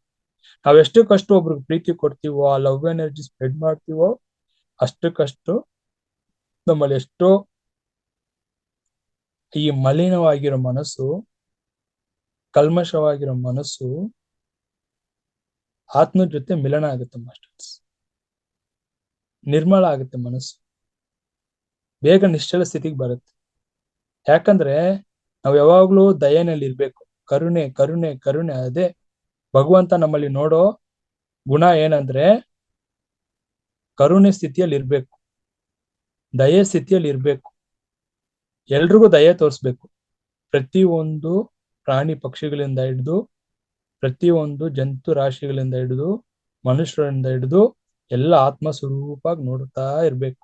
ಅದು ಅಭ್ಯಾಸ ಮಾಡ್ತಾ ಮಾಡ್ತಾ ಮಾಡ್ತಾ ಮಾಡ್ತಾ ಏನಾಗತ್ತಂದ್ರೆ ನಮ್ಮಲ್ಲಿ ಈ ಮನಸ್ಸು ಬೇಗ ಆತ್ಮ ಜೊತೆ ಕರ್ಗೋಗ್ಬಿಡುತ್ತೆ. ಯಾಕಂದ್ರೆ ಅದು ಗೊತ್ತಿಲ್ಲ, ಯಾಕಂದ್ರೆ ಅದು ಯಾವಾಗ್ಲೂ ಸ್ವಾರ್ಥವಾಗಿದೆ. ಮನಸ್ಸು ಯಾವಾಗ್ಲೂ ಸ್ವಾರ್ಥವಾಗಿ ಯೋಚನೆ ಮಾಡ್ತಾ ಇರುತ್ತೆ. ನನ್ಗೇನಿದೆ, ಧ್ಯಾನದಲ್ಲಿ ನನ್ಗೆ ಏನ್ ಸಿಗತ್ತೆ, ಧ್ಯಾನ ಮಾಡೋಣ ಏನ್ ಲಾಭ ಇದೆ, ಲಾಭಗಳನ್ನೇ ಹುಡುಕ್ತಾ ಇರುತ್ತೆ. ನಾನು ಯಾವತ್ತು ಧ್ಯಾನದಲ್ಲಿ ಏನ್ ಲಾಭ ಸಿಗತ್ತೆ ಅಂತ ಯಾವತ್ತು ಧ್ಯಾನ ಆ ಉದ್ದೇಶ ಮಾಡೇ ಇಲ್ಲ. Meditate with no expectations. ಯಾವಾಗ್ಲೂ ನಮ್ಗೆ ವಿಸ್ಮಯ ಆಗ್ಬೇಕು ಅಂದ್ರೆ, ಜೀವನದಲ್ಲಿ ಮಿರಾಕಲ್ ಆಗ್ಬೇಕು ಅಂದ್ರೆ, ಅದ್ಭುತಗಳು ನಡಿಬೇಕಂದ್ರೆ ಏನು ಅಪೇಕ್ಷಿಸದೆ ನಿರೀಕ್ಷಿಸದೆ ಸಾಧನೆ ಮಾಡ್ಬೇಕು. ಏನೇ ಬರ್ಲಿ. ಧ್ಯಾನ ಕೂತ್ಕೊಂಡಾಗ ನನ್ಗೆ ತುಂಬಾ ನೋವು ಬರ್ತಾ ಇದೆ, ಇದನ್ನೆಲ್ಲ ಕಂಪ್ಲೇಂಟ್ಸ್ ಹೇಳ್ಕೊಂಡು ಕೂತ್ಕೊಂಡಿದ್ವಿ. ಯಾಕೆ ಬರುತ್ತೆ? ಕೂತ್ಕೊಂಡಾಗ ನಂಗೆ ಸೊಂಟ ನೋವು ಬರುತ್ತೆ, ಬೆನ್ನು ನೋವು ಬರುತ್ತೆ, ಜೋಮ್ ಹಿಡಿಯತ್ತೆ, ಕತ್ ನೋವು ಬರುತ್ತೆ. ಅರ್ಥ ಆಗ್ತಿಲ್ಲ ಏನಕ್ಕೆ ಅದೆಲ್ಲ ಆಗ್ತಾ ಇದೆ ಅಂತ. ಸೊ ಅದೆಲ್ಲ ಪ್ರಾಸೆಸ್ ನಡೀತಾ ಇರುತ್ತೆ. ಏನೇ ಆದ್ರೂ ಕೂಡ ನಮ್ ಗಮನ ಏನಿರ್ಬೇಕು, ಸಾಧನೆ ಮಾಡ್ಬೇಕು. ಎಷ್ಟೊತ್ತು ಕೂತ್ಕೊಳಕ್ ಆಗತ್ತೆ ಅಂತ ನಮ್ಮನ್ನ ನಾವು ಚೆಕ್ ಮಾಡ್ತಾ ಇರ್ಬೇಕು. ಇವೆಲ್ಲ ಕೂಡ ಒಂದು ಪ್ರಾಸೆಸ್. ಯಾಕಂದ್ರೆ ನಾಡಿ ಮಂಡಲ ಶುದ್ಧಿ ಆದಾಗ ಅವೆಲ್ಲವೂ ಕೂಡ ನಮ್ಗೆ ಆಗ್ತಾ ಇರುತ್ತೆ. First pain is not A suffering, pain is A process. First ಅದನ್ನ ಸಹಿಸ್ಕೊಳಕ್ ಕಲಿಬೇಕು ನಾವು. ಕಲಿತಾ ಇಲ್ಲ, ಸಹನೆ ಇಲ್ಲ. ಎಲ್ಲದಕ್ಕೂ ಹೇಗೆ ನಮ್ಗೆ ಏನೋ ಒಂದು ಜ್ವರ ಬಂದ್ರೆ ಓಡೋಗಿ ಒಂದು ಮೆಡಿಕೇಶನ್ ತಗೊಳ್ತೀವಲ್ಲ, ಸ್ವಲ್ಪ ಕೆಮ್ಮು ಜಾಸ್ತಿ ಆಯ್ತು ಅಂದ್ರೆ, ಜ್ವರ ಜಾಸ್ತಿ ಆಯ್ತು ಅಂದ್ರೆ ಮೈಂಡ್ ಹಂಗ್ ನಂಬ್ಬಿಟ್ಟಿದೆ, ಮೆಡಿಕೇಶನ್ ಇಂದಾನೆ, ಔಷಧಿಯಿಂದಾನೇ ನಾನು ಸರಿ ಮಾಡಕ್ಕೆ ಸಾಧ್ಯ ಅಂತ ನಂಬಿಟ್ಟಿದೆ. ಯಾಕಂದ್ರೆ ಸಾಧನೆ ಮೇಲೆ ನಂಬಿಕೆ ಇಲ್ಲ. ಏನಾಗ್ಬಿಡತ್ತೆ, ಸವಾಲಾಗಿ ನಿಂತು ಸಾಧನೆ ಮೇಲೆ ಆ ಒಂದು ವೈರಾಗ್ಯದಿಂದ ಸಾಧನೆ ಮಾಡಿದಾಗ ಗೊತ್ತಾಗತ್ತೆ ಏನಾಗತ್ತೆ ಅಂತ. ನಾವೇನ್ ಮಾಡ್ತೀವಿ, ರೆಸಿಸ್ಟ್ ಮಾಡ್ತೀವಿ ಆ ಪೇನ್ ನ. ನೋಡಿ, ರಮಣ ಮಹರ್ಷಿ ಅವ್ರಿಗೆ ಕ್ಯಾನ್ಸರ್ ಬಂದಿತ್ತು. ಒಬ್ರು ಕೇಳ್ತಾರೆ, ನೀವ್ ಯಾಕೆ ಚಿಕಿತ್ಸೆ ತಗೊಳ್ತಾ ಇಲ್ಲ, ಕ್ಯಾನ್ಸರ್ ಬಂದಿದೆ ಅಲ್ಲ. ಅವ್ರು ಹೇಳ್ತಾರೆ, ನಿಮ್ಗೆ ಬಾಧೆ ಆಗ್ತಾ ಇಲ್ವಾ, ನೋವು ಆಗ್ತಾ ಇಲ್ವಾ ಅಂತ. ಅವ್ರು ಹೇಳ್ತಾರೆ, ಹೌದು, 1000 ಚೇಳು ಕಚ್ಚಿದ್ರೆ ಹೆಂಗೆ ನೋವಾಗತ್ತೋ ಅಷ್ಟು ನೋವಾಗ್ತಾ ಇದೆ ಅಂತಾರೆ. ಯಾಕಂದ್ರೆ ಅವರು ಅದನ್ನ ಸಹಿಸ್ಕೊಳ್ಳೋ ಸ್ಥಿತಿಯಲ್ಲಿ ಇದ್ರು, ನಾವು ಸಹಿಸ್ಕೊಳ್ಳೋ ಸ್ಥಿತಿಯಲ್ಲಿ ಇಲ್ಲ. ಅದೇ ನಮಗೂ ಅವ್ರಿಗೂ ಇರೋ ವ್ಯತ್ಯಾಸ. ನೋವು ಬಂದ್ರೆ ಎಲ್ಲದಕ್ಕೂ ಔಷಧಿ ಒಂದೇನೆ, ಚಿಕಿತ್ಸೆ ಒಂದೇನೆ ಉಪಾಯ ಅಂತ ನಂಬ್ಬಿಟ್ಟಿದೀವಿ. ಎಲ್ಲದಕ್ಕೂ ಏನ್ ಮಾಡ್ತಾ ಇದೀವಿ ನಾವು, ಡಾಕ್ಟರೇ ನಮ್ಮನ್ನ ಕಾಪಾಡೋ ದೇವರು ಅಂದ್ರೆ. ನನ್ಗೆ ಏನ್ ಆಗ್ತಾ ಇದೆ, ಸಾಧನೆಯಿಂದ ಸರಿ ಮಾಡ್ಕೊಳ್ಳೋ ಸ್ಥಿತಿಗೆ ಯಾವಾಗ ನಾವು ಬರ್ತೀವಿ, ಆ ಒಂದು ಹಠ ನಮ್ಮಲ್ಲಿ ಇಲ್ಲ. ಯಾವಾಗ ಆ ಹಠ ನಮ್ಮಲ್ಲಿ ಇರುತ್ತೋ, ಆ ಛಲ ಇರುತ್ತೋ, ಅವಾಗ ಮಾತ್ರನೇ ನಮ್ಮ ದೇಹದಲ್ಲಿ ಯಾವ ಕರ್ಮಕ್ಕೋಸ್ಕರ ಇದನ್ನ ನಾನು ಈ ಬಾಧೆ ಅನುಭವಿಸ್ತಾ ಇದ್ದೀನೋ ಅವಾಗ ಅರ್ಥ ಆಗುತ್ತೆ. ಏನ್ ಮಾಡ್ತಾ ಇದೀವಿ ಅಂದ್ರೆ, ಎಲ್ಲವೂ ಕೂಡ ಇನ್ಸ್ಟೆಂಟ್ ಆಗಿ ಸರಿ ಮಾಡ್ಕೋಬೇಕಂತ ಹೋಗ್ತಾ ಇದೀವಿ. ಅಂದ್ರೆ ನ್ಯಾಚುರಲ್ ಆಗಿ ಸರಿ ಆಗೋದ್ನ ನಾವೇನ್ ಮಾಡ್ತೀವಿ, ಇನ್ಸ್ಟೆಂಟ್ ಆಗಿ ಸರಿ ಆಗ್ಬಿಡ್ಬೇಕು. ಏನಕ್ ಬಂದಿದೆ, ರೂಟ್ ಕಾಸ್ ಏನು, ಏನ್ ಆಗ್ತಾ ಇದೆ ತಿಳ್ಕೊಳ್ಳೋಣ ಅನ್ನೋವರೆಗೂ ಹೋಗೋಷ್ಟು ಸಹನೆ ನಮ್ಮಲ್ಲಿ ಇಲ್ಲ. ಅದನ್ನ ರೆಸಿಸ್ಟ್ ಮಾಡಿ ಬೇಗ ಅದನ್ನ ಸರಿ ಮಾಡ್ಕೋಬೇಕು. ಏನೋ ಔಷಧಿ ತಗೋಬೇಕು, ಏನೋ ಡಾಕ್ಟರ್ ತಗೋಬೇಕು, ಏನೋ ಮೆಡಿಕೇಶನ್ ತಗೋಬೇಕು. ಸೊ ಹಿಂಗಿದೆ ನಮ್ ಸಾಧನೆ. ಸೊ ಇದೆಲ್ಲವೂ ಕೂಡ ನಮ್ಗೆ ಎಲ್ಲಿಯವರೆಗೂ ಒಬ್ಬ ಸಾಧಕ ಆ ಸಹನೆಯಿಂದ ಅದನ್ನ ಗಮನಿಸಿ ಅದನ್ನ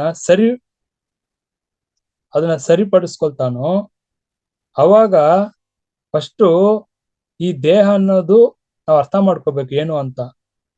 ಏನಕ್ಕೆ ಈ ದೇಹದಲ್ಲಿ ಈ ಬಾಧೆ ಬರ್ತಾ ಇದೆ, ಕರ್ಮದಿಂದ ಬಂದಿದ್ಯಾ, ಇಲ್ಲ ಏನಾದ್ರೂ ನಾನು ಏರುಪೇರು ಮಾಡ್ಕೊಂಡಿದ್ದೀನ ಊಟದ ಪ್ರಮಾಣದಲ್ಲಿ, ಇಲ್ಲ ಏನಾಗಿದೆ, ಅದನ್ನ ಅರ್ಥೈಸ್ಕೊಂಡು ನಾವು ಸಾಧನೆ ಮಾಡ್ಬೇಕು ಮಾಸ್ಟರ್ಸ್. ಸೊ ಯಾವಾಗ ನಮ್ಗೆ ಈ ಮುಕ್ತಿ ಅನ್ನೋದು ಲಭಿಸುತ್ತೆ ಅಂದ್ರೆ, ಯಾವ ಒಬ್ಬ ಸಾಧಕ ಶಾಂತಿ, ಸಮಾಧಾನ, ಸಂತೃಪ್ತಿ, ಸದಾ ಆನಂದ ಸ್ಥಿತಿಯಲ್ಲಿರ್ಬೇಕು. ಸತ್ತು ಚಿತ್ತು ಆನಂದ, ಎಲ್ಲರಲ್ಲೂ ಕೂಡ ಆನಂದ ಕಾಣ್ಬೇಕು. ಬರೀ ನಾನು ಆನಂದವಾಗಿದ್ರೆ ಸಾಲದು, ಎಲ್ಲರಲ್ಲೂ ಕೂಡ ಆ ಸತ್ತು ಚಿತ್ತು ಆನಂದ ಸ್ಥಿತಿಯನ್ನೇ ನೋಡ್ಬೇಕು. ಯಾಕಂದ್ರೆ ಆತ್ಮ ಸ್ವರೂಪ ಅಂದ್ರೆ ಸತ್ತು ಚಿತ್ತ ಆನಂದ ಸ್ಥಿತಿಯಲ್ಲಿ ಇರೋದು, ಸದಾ ಆನಂದ ಸ್ಥಿತಿಯಲ್ಲಿ ಇರೋದು. ಆ ಎಲ್ರನ್ನು ಕೂಡ ನಾವು ಆನಂದ ಸ್ಥಿತಿಯಲ್ಲೇ ನೋಡ್ಬೇಕು. ಎಲ್ರೂ ಕೂಡ ಸಚ್ಚಿದಾನಂದ ಸ್ವರೂಪವೇ, ಆತ್ಮ ಸ್ವರೂಪವೇ ಆ ಸ್ಥಿತಿಯಲ್ಲಿ ಕಂಡಾಗ ಮಾತ್ರ ನಮ್ಗೆ ಮೋಕ್ಷಕ್ಕೆ ದಾರಿ ಮಾಸ್ಟರ್. ಸೊ ಏನ್ ಮಾಡ್ಬೇಕಪ್ಪ ಅಂದ್ರೆ ಅರ್ಥ ಮಾಡ್ಕೊಳ್ಳಿ. ಯಾವಾಗ ನಾವು ಹೆಚ್ಚು ಹೆಚ್ಚು ಹೆಚ್ಚು ಆ ನೋಡಿ, ಇವಾಗ ಎಕ್ಸಾಂಪಲ್, ಯಾರಿಗೂ ಒಬ್ರು ಹಸಿತಿದ್ರೆ ಫಸ್ಟ್ ಅವ್ರು ಊಟ ಕೊಡ್ಬೇಕು. ಯಾಕಂದ್ರೆ ಅದಕ್ಕಿಂತ ಶ್ರೇಷ್ಠವಾದ ದಾನ ಯಾವುದು ಇಲ್ಲ. ಅನ್ನದಾನ ಶ್ರೇಷ್ಠ ದಾನ. ಇವಾಗ ನಾನು ಕ್ಲಾಸ್ ಮಾಡ್ಬೇಕಂದ್ರೂ ಕೂಡ ನಾನು ಸಮಾಧಾನ, ಫಸ್ಟ್ ನನ್ನ ಹೊಟ್ಟೆಗೆ ಸಮಾಧಾನ ಮಾಡ್ಕೊಂಡು ಕ್ಲಾಸ್ ಕೊಡ್ಬೇಕು. ಅದು ಅಲ್ಲಿ ಹಸಿದ್ಕೊಂಡಿದ್ರೆ ನಾನು ಹೆಂಗ್ ಕ್ಲಾಸ್ ಕೊಡ್ಲಿಕ್ಕೆ ಆಗೋದು? ಇಲ್ಲ, ಇವಾಗ ನಾನು ಏನೋ ಕ್ಲಾಸ್ ಕೇಳ್ತಾ ಇದೀನಿ ಅನ್ಕೊಳ್ಳಿ, ಒಂದ್ ಕಡೆ ಹೊಟ್ಟೆ ಹಸಿತಾ ಇರುತ್ತೆ, ಹೆಂಗ್ ನಾನು ಆ ಜ್ಞಾನ ತಿಳ್ಕೊಳಕ್ ಆಗೋದು? ಸೊ ಅದಕ್ಕೆ ಅನ್ನದಾನ ಯಾವತ್ತು ಯಾರೇ ಅಲ್ಲಿ, ಒಂದು ಪ್ರಾಣಿಗಾಗ್ಲಿ ಒಂದು ಪಕ್ಷಿಗಾಗ್ಲಿ ಒಂದು ತುತ್ತು ಅನ್ನ ಡೈಲಿ ಅಭ್ಯಾಸ ಮಾಡ್ತಾ ಇರ್ಬೇಕು. ಯಾಕಪ್ಪ ಅಂದ್ರೆ ಇದು ಮಾಡ್ತಾ ಮಾಡ್ತಾ ಮಾಡ್ತಾ ನಮ್ಮಲ್ಲಿ ಆ ಕರುಣೆ ಅನ್ನೋದು ಉಕ್ಕುತ್ತೆ, ಭಗವಂತನ ಸ್ಥಿತಿಗೆ ಬರ್ತೀವಿ, ಆ ಆತ್ಮದ ಒಂದು ಸ್ಥಿತಿಯಲ್ಲಿ ಇರ್ತೀವಿ. ಎಲ್ಲಿಯವರೆಗೂ ನಮ್ಗೆ ಆ ಒಂದು ಕರುಣೆ, ಈ ಪ್ರೀತಿ ಈ ಸ್ಥಿತಿಯಲ್ಲಿ ಇರಲ್ವೋ ಅಲ್ಲಿಯವರೆಗೂ ಈ ಆತ್ಮದ ಅರಿವು ನಮ್ಗೆ ಲಪ್ಸಲ್ಲ ಮಾಸ್ಟರ್ಸ್. ಅದಕ್ಕೆ ಆದಿಶಂಕರಾಚಾರ್ಯರು ಹೇಳ್ತಾರೆ, ಮಾನವ ಜನ್ಮ, ಸಜ್ಜನರ ಸಂಘ, ಆತ್ಮಜ್ಞಾನ, ಆಮೇಲೆ ಮಹಾತ್ಮರ ಸಂಪರ್ಕ ದುರ್ಲಭ ಅಂತ ಹೇಳಿದ್ದಾರೆ. ಇವು ನಾಲ್ಕು ನಮ್ಗೆ ಸಿಗ್ಬೇಕಂದ್ರೆ ದುರ್ಲಭ. ಆತ್ಮಜ್ಞಾನ ಕ್ಲಾಸು, ಮಾನವ ಜನ್ಮ. ಯಾಕಂದ್ರೆ ಭಗವಂತ ಮಾನವನಿಗೆ ಮಾತ್ರನೇ ಸ್ಪೈನ್ ಕೊಟ್ಟಿರೋದು ಕೂತ್ಕೊಂಡು ಧ್ಯಾನ ಮಾಡ್ಲಿಕ್ಕೆ. ಪ್ರಾಣಿಗಳು ಧ್ಯಾನ ಮಾಡಕ್ ಆಗತ್ತಾ? ಆಗಲ್ಲ. ಅದನ್ನ ಎಲ್ಲಿ ವೇಸ್ಟ್ ಮಾಡ್ತಾ ಇದೀವಿ ನಾವು? ಕೂತ್ಕೊಂಡ್ರೆ ಬೆನ್ನು ನೋವು ಬರುತ್ತೆ, ಸೊಂಟ ನೋವು ಬರುತ್ತೆ ಅಂತ ನೆಪ ಹೇಳ್ಕೊಂಡು ಕೂತಿದೀವಿ. ಸೊ ಇವೆಲ್ಲ ಏನಂದ್ರೆ ತಿತಿಕ್ಷ ಅಂತಾರೆ. ನಾನು ಹೇಳೋದಲ್ಲ, ರಮಣ ಮಹರ್ಷಿ ಅವ್ರಿಗೆ ಕ್ಯಾನ್ಸರ್ ಬಂತು, ಸಹಿಸ್ಕೊಂಡ್ರು. ಆ ಸಹನಾ ಶಕ್ತಿ ನಮ್ಮಲ್ಲಿ ಇಲ್ಲ, ಆ ಶಕ್ತಿನ ಕಲ್ಕೊಂಡಿದೀವಿ. ಅದಕ್ಕೆ ಅವ್ರು ಯೋಗಿ ಮಹಾತ್ಮರಾಗಿರೋದು. ಸೊ ಯಾರಲ್ಲಿ ಆ ಸಹನೆ, ಆ ಸಹನಾ ಶಕ್ತಿ ಇರುತ್ತೋ, ಏನೇ ನೋವು ಬರ್ಲಿ, ಏನೇ ಬಾಧೆ ಆಗ್ಲಿ ದೇಹದಲ್ಲಿ, ಆ ಸಹನೆಯಲ್ಲಿ ಅದನ್ನ ಗಮನಿಸ್ಬೇಕು. ಅದಾಗೆ ಸರಿಯಾಗೋವರೆಗೂ ಅದನ್ನೇ ತಿತಿಕ್ಷಾ ಅಂತ ಹೇಳಿ ಪ್ರಾಸೆಸ್. ನಾಡಿ ಮಂಡಲ ಶುದ್ಧಿ ಆಗ್ತಾರೆ, ಯಾವುದೋ ಒಂದು ಕರ್ಮಕ್ಕೆ ಅದು ಬಂದಿದೆ, ಆ ಕರ್ಮ ಸರಿಯಾಗಿ ಆ ಕರ್ಮ ಹೋಗೋವರೆಗೂ ಆ ಬಾಧೆ ಅನುಭವಿಸ್ಲೇಬೇಕು. ಇದನ್ನ ಅರ್ಥೈಸ್ಕೊಂಡು ನಾನು ಧ್ಯಾನ ಸಾಧನೆ ಮಾಡ್ಬೇಕು ಮಾಸ್ಟರ್ಸ್. ಸೊ ಸದಾ ಆ ಪ್ರೀತಿ, ಕರುಣೆ, ದಯ ಸ್ಥಿತಿಯಲ್ಲಿದ್ದು ನಾವು ಧ್ಯಾನ ಸಾಧನೆ ಮಾಡಿ ಭಕ್ತಿಯಿಂದ ಧ್ಯಾನ ಮಾಡ್ಬೇಕು. ಅದೇ ಶ್ರದ್ಧಾವಾನ್ ಲಭತೆ ಜ್ಞಾನಂ. ಶ್ರದ್ಧೆಯಿಂದ ಧ್ಯಾನ ಮಾಡ್ಬೇಕು. ಏನೋ 1 hour ಹೇಳಿದ್ದಾರೆ, 1 hour ಮಾಡ್ಬೇಕು ಅಂತ ಮಾಡೋದಲ್ಲ ಅದು. 1 hour ಎಲ್ಲ ಏನ್ ಧ್ಯಾನ ಮಾಡಕ್ ಆಗಲ್ಲ. ಅದು ಸಮಯ ಸಿಕ್ಕಿದಾಗೆಲ್ಲ ಧ್ಯಾನ ಮಾಡ್ತಾನೇ ಇರ್ಬೇಕು. ಸಮಯದ ಧ್ಯಾನ ಮಾಡು ಅಷ್ಟೇನೆ, ಸಮಯದ ಧ್ಯಾನ ಮಾಡ್ತಾ ಇರ್ಬೇಕು. ಸದಾ ನನ್ನ ಗುರಿ ಎಲ್ಲಿರ್ಬೇಕು? ನಾನು ಅರಿವು, ನಾನು ಅರಿವು, ನಾನು ಅರಿವು, ಅವೇರ್ನೆಸ್, ಅವೇರ್ನೆಸ್. ಸರಿ, ನಾನು ಬೇರೆ, ಈ ವಸ್ತು ಬೇರೆ ಅಲ್ಲ. ನೋಡಿ, ನಾನು ಬೇರೆ, ಈ ಪೆನ್ನು ಬೇರೆ ಅಲ್ಲ. ಇದು ನಿರ್ಜೀವ ಅಂತ ನಂಬಿಟ್ಟಿದ್ವಿ. ಇದು ಕೂಡ ಪರಮಾತ್ಮ ಚೈತನ್ಯವೇ. ಇದರಲ್ಲಿ ಕೂಡ ನಾನೇ ಇರೋದು. ಈ ಪೆನ್ನು ಕೂಡ ನಾನಾಗೆ ಇದ್ದೀನಿ. ನಿಮ್ಮೆಲ್ಲರಲ್ಲೂ ಕೂಡ ನಾನೇ ಇರೋದು, ನಾನಾಗೆ ಇದ್ದೀನಿ. ಇದೇ ಆತ್ಮ ಸ್ವರೂಪ. ಎಲ್ಲಿಯವರೆಗೂ ಎಲ್ಲರಲ್ಲೂ ಕೂಡ ನಾನೇ ಕಾಣ್ಬೇಕು. ಯಾಕಂದ್ರೆ ನಾವೆಲ್ಲರೂ ಕೂಡ ಆ ಪರಮಾತ್ಮನ ಪ್ರತಿಬಿಂಬ, ರಿಫ್ಲೆಕ್ಷನ್. ಅಲ್ಲಿಂದ ಆ ಪರಬ್ರಹ್ಮನಿಂದ ಬಂದಿರೋ ಬ್ರಹ್ಮವು ನಾವು, ಆತ್ಮವು, ಆತ್ಮ ಸ್ವರೂಪಗಳು ನಾವು. ನಾವು ಇಲ್ಲಿ ದೇಹ ಅಭಿಮಾನದಿಂದ ಗುರ್ತಿಸ್ತಾ ಇದೀವಿ. ಎಲ್ಲಿವರೆಗೂ ಈ ದೇಹ ಅಭಿಮಾನ ಹೋಗಲ್ವೋ, ಈ ಸೆಲ್ಫ್ ಐಡೆಂಟಿಫಿಕೇಶನ್, ಇಂಡಿವಿಜುವಾಲಿಟಿ ಐಡೆಂಟಿಫೈ ಕಲ್ಕೊಳ್ಳಲ್ವೋ ಅಲ್ಲಿಯವರೆಗೂ ಆತ್ಮ ಸ್ವರೂಪ ಸಿಗುವುದಿಲ್ಲ. ಅಂದ್ರೆ ಆ ಸ್ವರೂಪ ಅನುಭವಕ್ಕೆ ಬರಲ್ಲ. ಮುಕ್ತಿಗೆ ಅದು ಯಾವಾಗೋ ಮುಕ್ತಿಗೆ ಬಂದು ಅದು ಅಡಚಣೆ. ಅದು ಎಲ್ಲಿವರೆಗೂ ದೇಹ ಮನಸ್ಸುಗೆ ಅಂಟ್ಕೊಂಡಿರ್ತೀವೋ. ಸೊ ಈ ಎರಡು ಅಭಿಮಾನ ಬಿಟ್ಟು ಯಾವ್ದಕ್ಕೆಲ್ಲ ಅಂಟ್ಕೊಂಡಿದೀವಿ ಚೆಕ್ ಮಾಡ್ತಾ ಇರ್ಬೇಕು ದಿನನಿತ್ಯ. ನಾನು ಯಾವ್ದ್ರ ಮೇಲೆ ಮೋಹ ಇಟ್ಟಿದ್ದೀನಿ, ನನ್ನ ಮನೆ ಮೇಲೆನಾ, ಯಾವ ವ್ಯಕ್ತಿ ಮೇಲೆ, ಯಾವ ವಸ್ತುವಿನ ಮೇಲೆ, ಆ ಮೋಹ ಬಿಡ್ಬೇಕು. ಅದನ್ನೇ ನಾನ್ ಅಟ್ಯಾಚ್ಮೆಂಟ್ ಅಂತ ಹೇಳ್ತಾರೆ. ಚೆಕ್ ಮಾಡ್ತಾ ಇರ್ಬೇಕು. ಕ್ರಮೇಣ ಕ್ರಮೇಣ ನಿಧಾನಕ್ಕೆ ಅದನ್ನ ನಾನು ಪರಿಶೀಲನೆ ಮಾಡ್ತಾ ಅದರಿಂದ ದೂರ ಆಗ್ಬೇಕು. ಒಂದೇ ದಿನದಲ್ಲಿ ಆಗಲ್ಲ. ಯಾಕಂದ್ರೆ ಅದಕ್ಕೆ ತುಂಬಾ ಅಭ್ಯಾಸ ಮಾಡ್ಬೇಕು.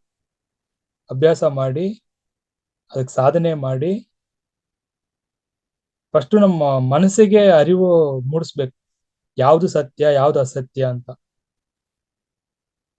ಯಾವ್ದು ನಿತ್ಯ ಅಂತ ಅದಕ್ಕೆ ಅರ್ಥ ಮಾಡಿಸ್ಬೇಕು. ಅದೆಲ್ಲವೂ ಸತ್ಯ, ನೋಡೋದೆಲ್ಲ ಸತ್ಯ ಅಂತ ನಂಬಿಟ್ಟಿದ್ದಾರೆ. ಅದಕ್ಕೆ ನಾವು ಅರ್ಥ ಮಾಡಿಸಿ ಯಾವ್ದು ನಿತ್ಯ, ಇದೆಲ್ಲ ಅಸತ್ಯ, ಇದೆಲ್ಲ ಮಾಯೆ ಅಂತ ಅದಕ್ಕೆ ಅಭ್ಯಾಸ ಮಾಡಿ ಎಲ್ಲರಿಗೂ ಆತ್ಮಚಿಂತನೆಯಲ್ಲೇ ಇರ್ತೀವೋ, ಎಲ್ಲಿವರೆಗೂ ನಾವು ಆತ್ಮ ವಿಚಾರಣೆ ಮಾಡ್ತಾ ಇರ್ತೀವೋ, ಅವಾಗ ಮನಸ್ಸಿಗೆ ಅಭ್ಯಾಸ ಆಗಿ ಆಗಿ ಮನಸ್ಸೇ ಒಂದು ಹಂತದಲ್ಲಿ ಹೇಳುತ್ತೆ, ನಾವು ಇಲ್ಲಿ ಬಂದಿರೋದು ಮತ್ತೆ ಹೋಗಿ ಪರಬ್ರಹ್ಮನ ಸೇರ್ಲಿಕ್ಕೆ ಅಂತ ಹೇಳಿ. ಅದೇ ನಮ್ಗೆ ಗುರುವಾಗಿ ನಿಂತು, ಮನಸ್ಸೇ ನಮ್ಗೆ ಗುರುವಾಗಿ ನಿಂತು ನಮ್ಮನ್ನ ಮೋಕ್ಷದ ಕಡೆಗೆ ಕರ್ಕೊಂಡು ಹೋಗುತ್ತೆ ಮಾಸ್ಟರ್ಸ್.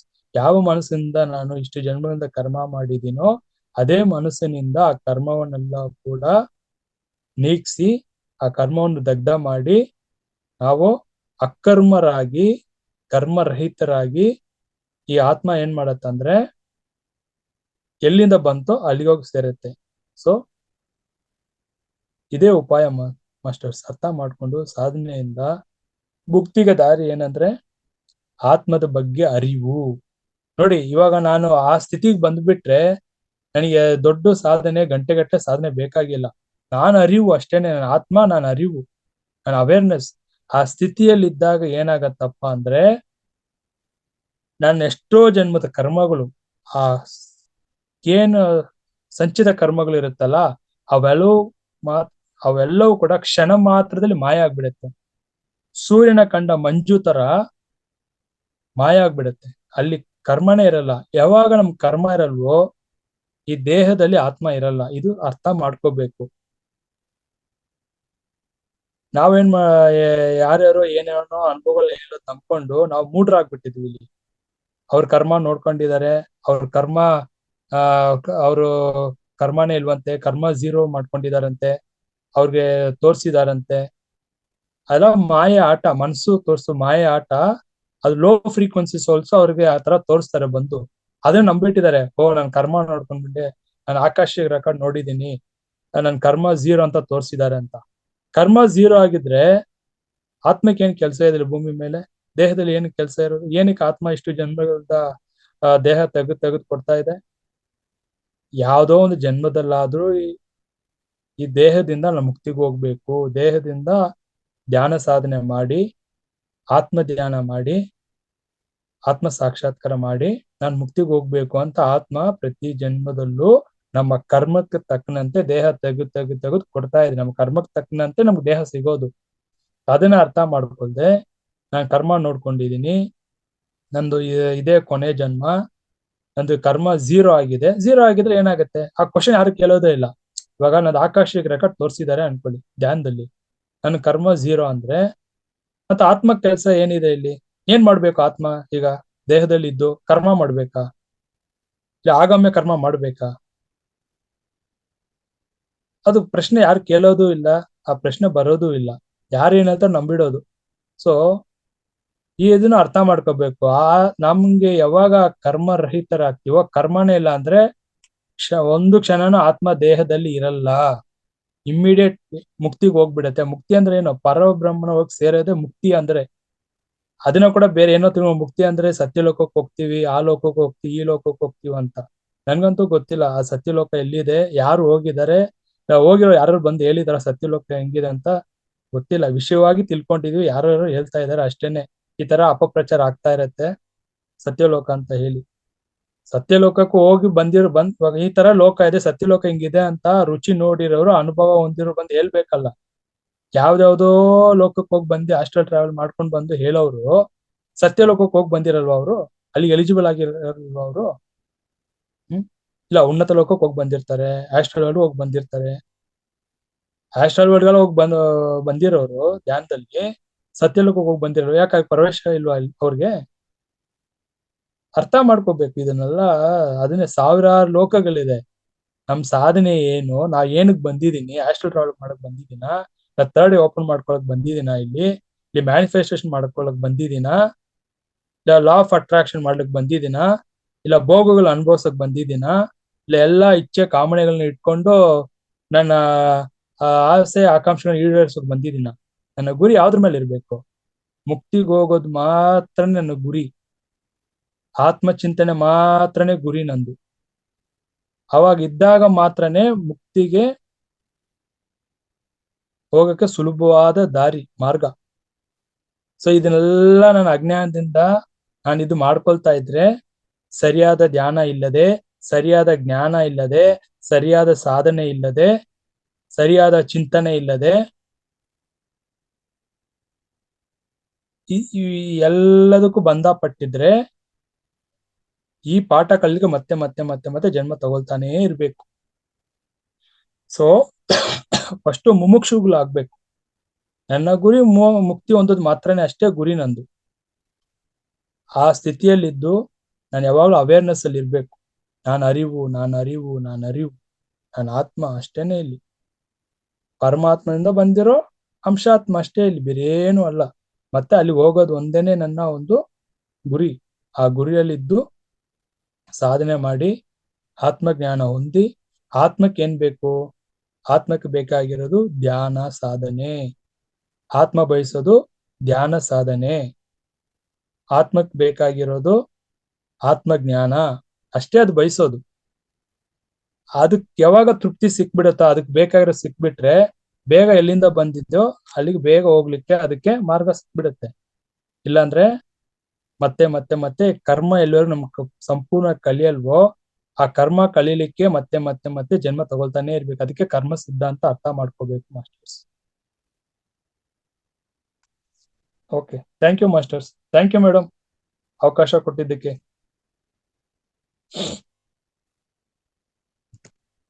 ತುಂಬಾ ತುಂಬಾ ಧನ್ಯವಾದಗಳು ಸರ್. ಇಷ್ಟು ಹೊತ್ತು ನೀವು ಆತ್ಮಜ್ಞಾನ ಮುಕ್ತಿಗೆ ಒಂದು ತಂತ್ರವಿದೆ ಅನ್ನೋ ಒಂದು ಟಾಪಿಕ್ ತಗೊಂಡು ಇಷ್ಟೆಲ್ಲಾ ವಿವರಣೆ ಕೊಟ್ಟಿದ್ದೀರಾ. ಮೋಕ್ಷ ಹೊಂದಲು ಧ್ಯಾನ ಬೇಕು, ಮತ್ತದೇ ನಾವು ಎಲ್ಲಿಂದ ಎಲ್ಗೋದ್ರೂ ನಾವು ಧ್ಯಾನ ಮಾಡ್ಲೇಬೇಕು ಅನ್ನುವಂಥದ್ದು ಹೇಳಿದ್ರಿ. ಎಲ್ಲವೂ ಕೂಡ ಆತ್ಮ ಸ್ವರೂಪವೇ. ಆತ್ಮದ ಬಗ್ಗೆ ಅರಿವು ಇರ್ಬೇಕು, ನಾವು ಮುಕ್ತಿ ಪಡಿಬೇಕು ಅಂತ ಈ ತರ ಸಾಕಷ್ಟು ವಿಚಾರಗಳನ್ನ ನಮ್ಗೆ ತಿಳಿಸ್ಕೊಟ್ಟಿದ್ದೀರಾ. ನಿಮ್ಗೆ ಹೃದಯ ಪೂರ್ವಕ ಧನ್ಯವಾದಗಳು ಸರ್. ಸರ್, ಒಂದೆರಡು ಪ್ರಶ್ನೋತ್ತರಗಳನ್ನ ನೋಡೋಣ ಸರ್. ಹಾ ಮೇಡಮ್. ಮಾಸ್ಟರ್, ಇವತ್ತಿನ ವಿಷಯಕ್ಕೆ ಸಂಬಂಧಿಸಿದಂತೆ ಯಾವ್ದಾದ್ರು ಪ್ರಶ್ನೆ ಅಥವಾ ನಿಮ್ಮ ಅನಿಸಿಕೆಗಳು ಏನೇ ಇದ್ರು ಹ್ಯಾಂಡ್ ರೈಸ್ ಮಾಡಿ, ಸರ್ ಜೊತೆ ಮಾತನಾಡಬಹುದು. ಸುಬ್ರಹ್ಮಣ್ಯ ಸರ್.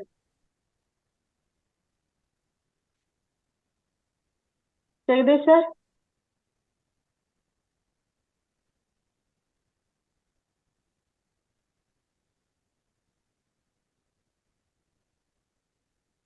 ಅನ್ಮ್ಯೂಟ್ ಆಪ್ಷನ್ ಕೊಡಿರಿ.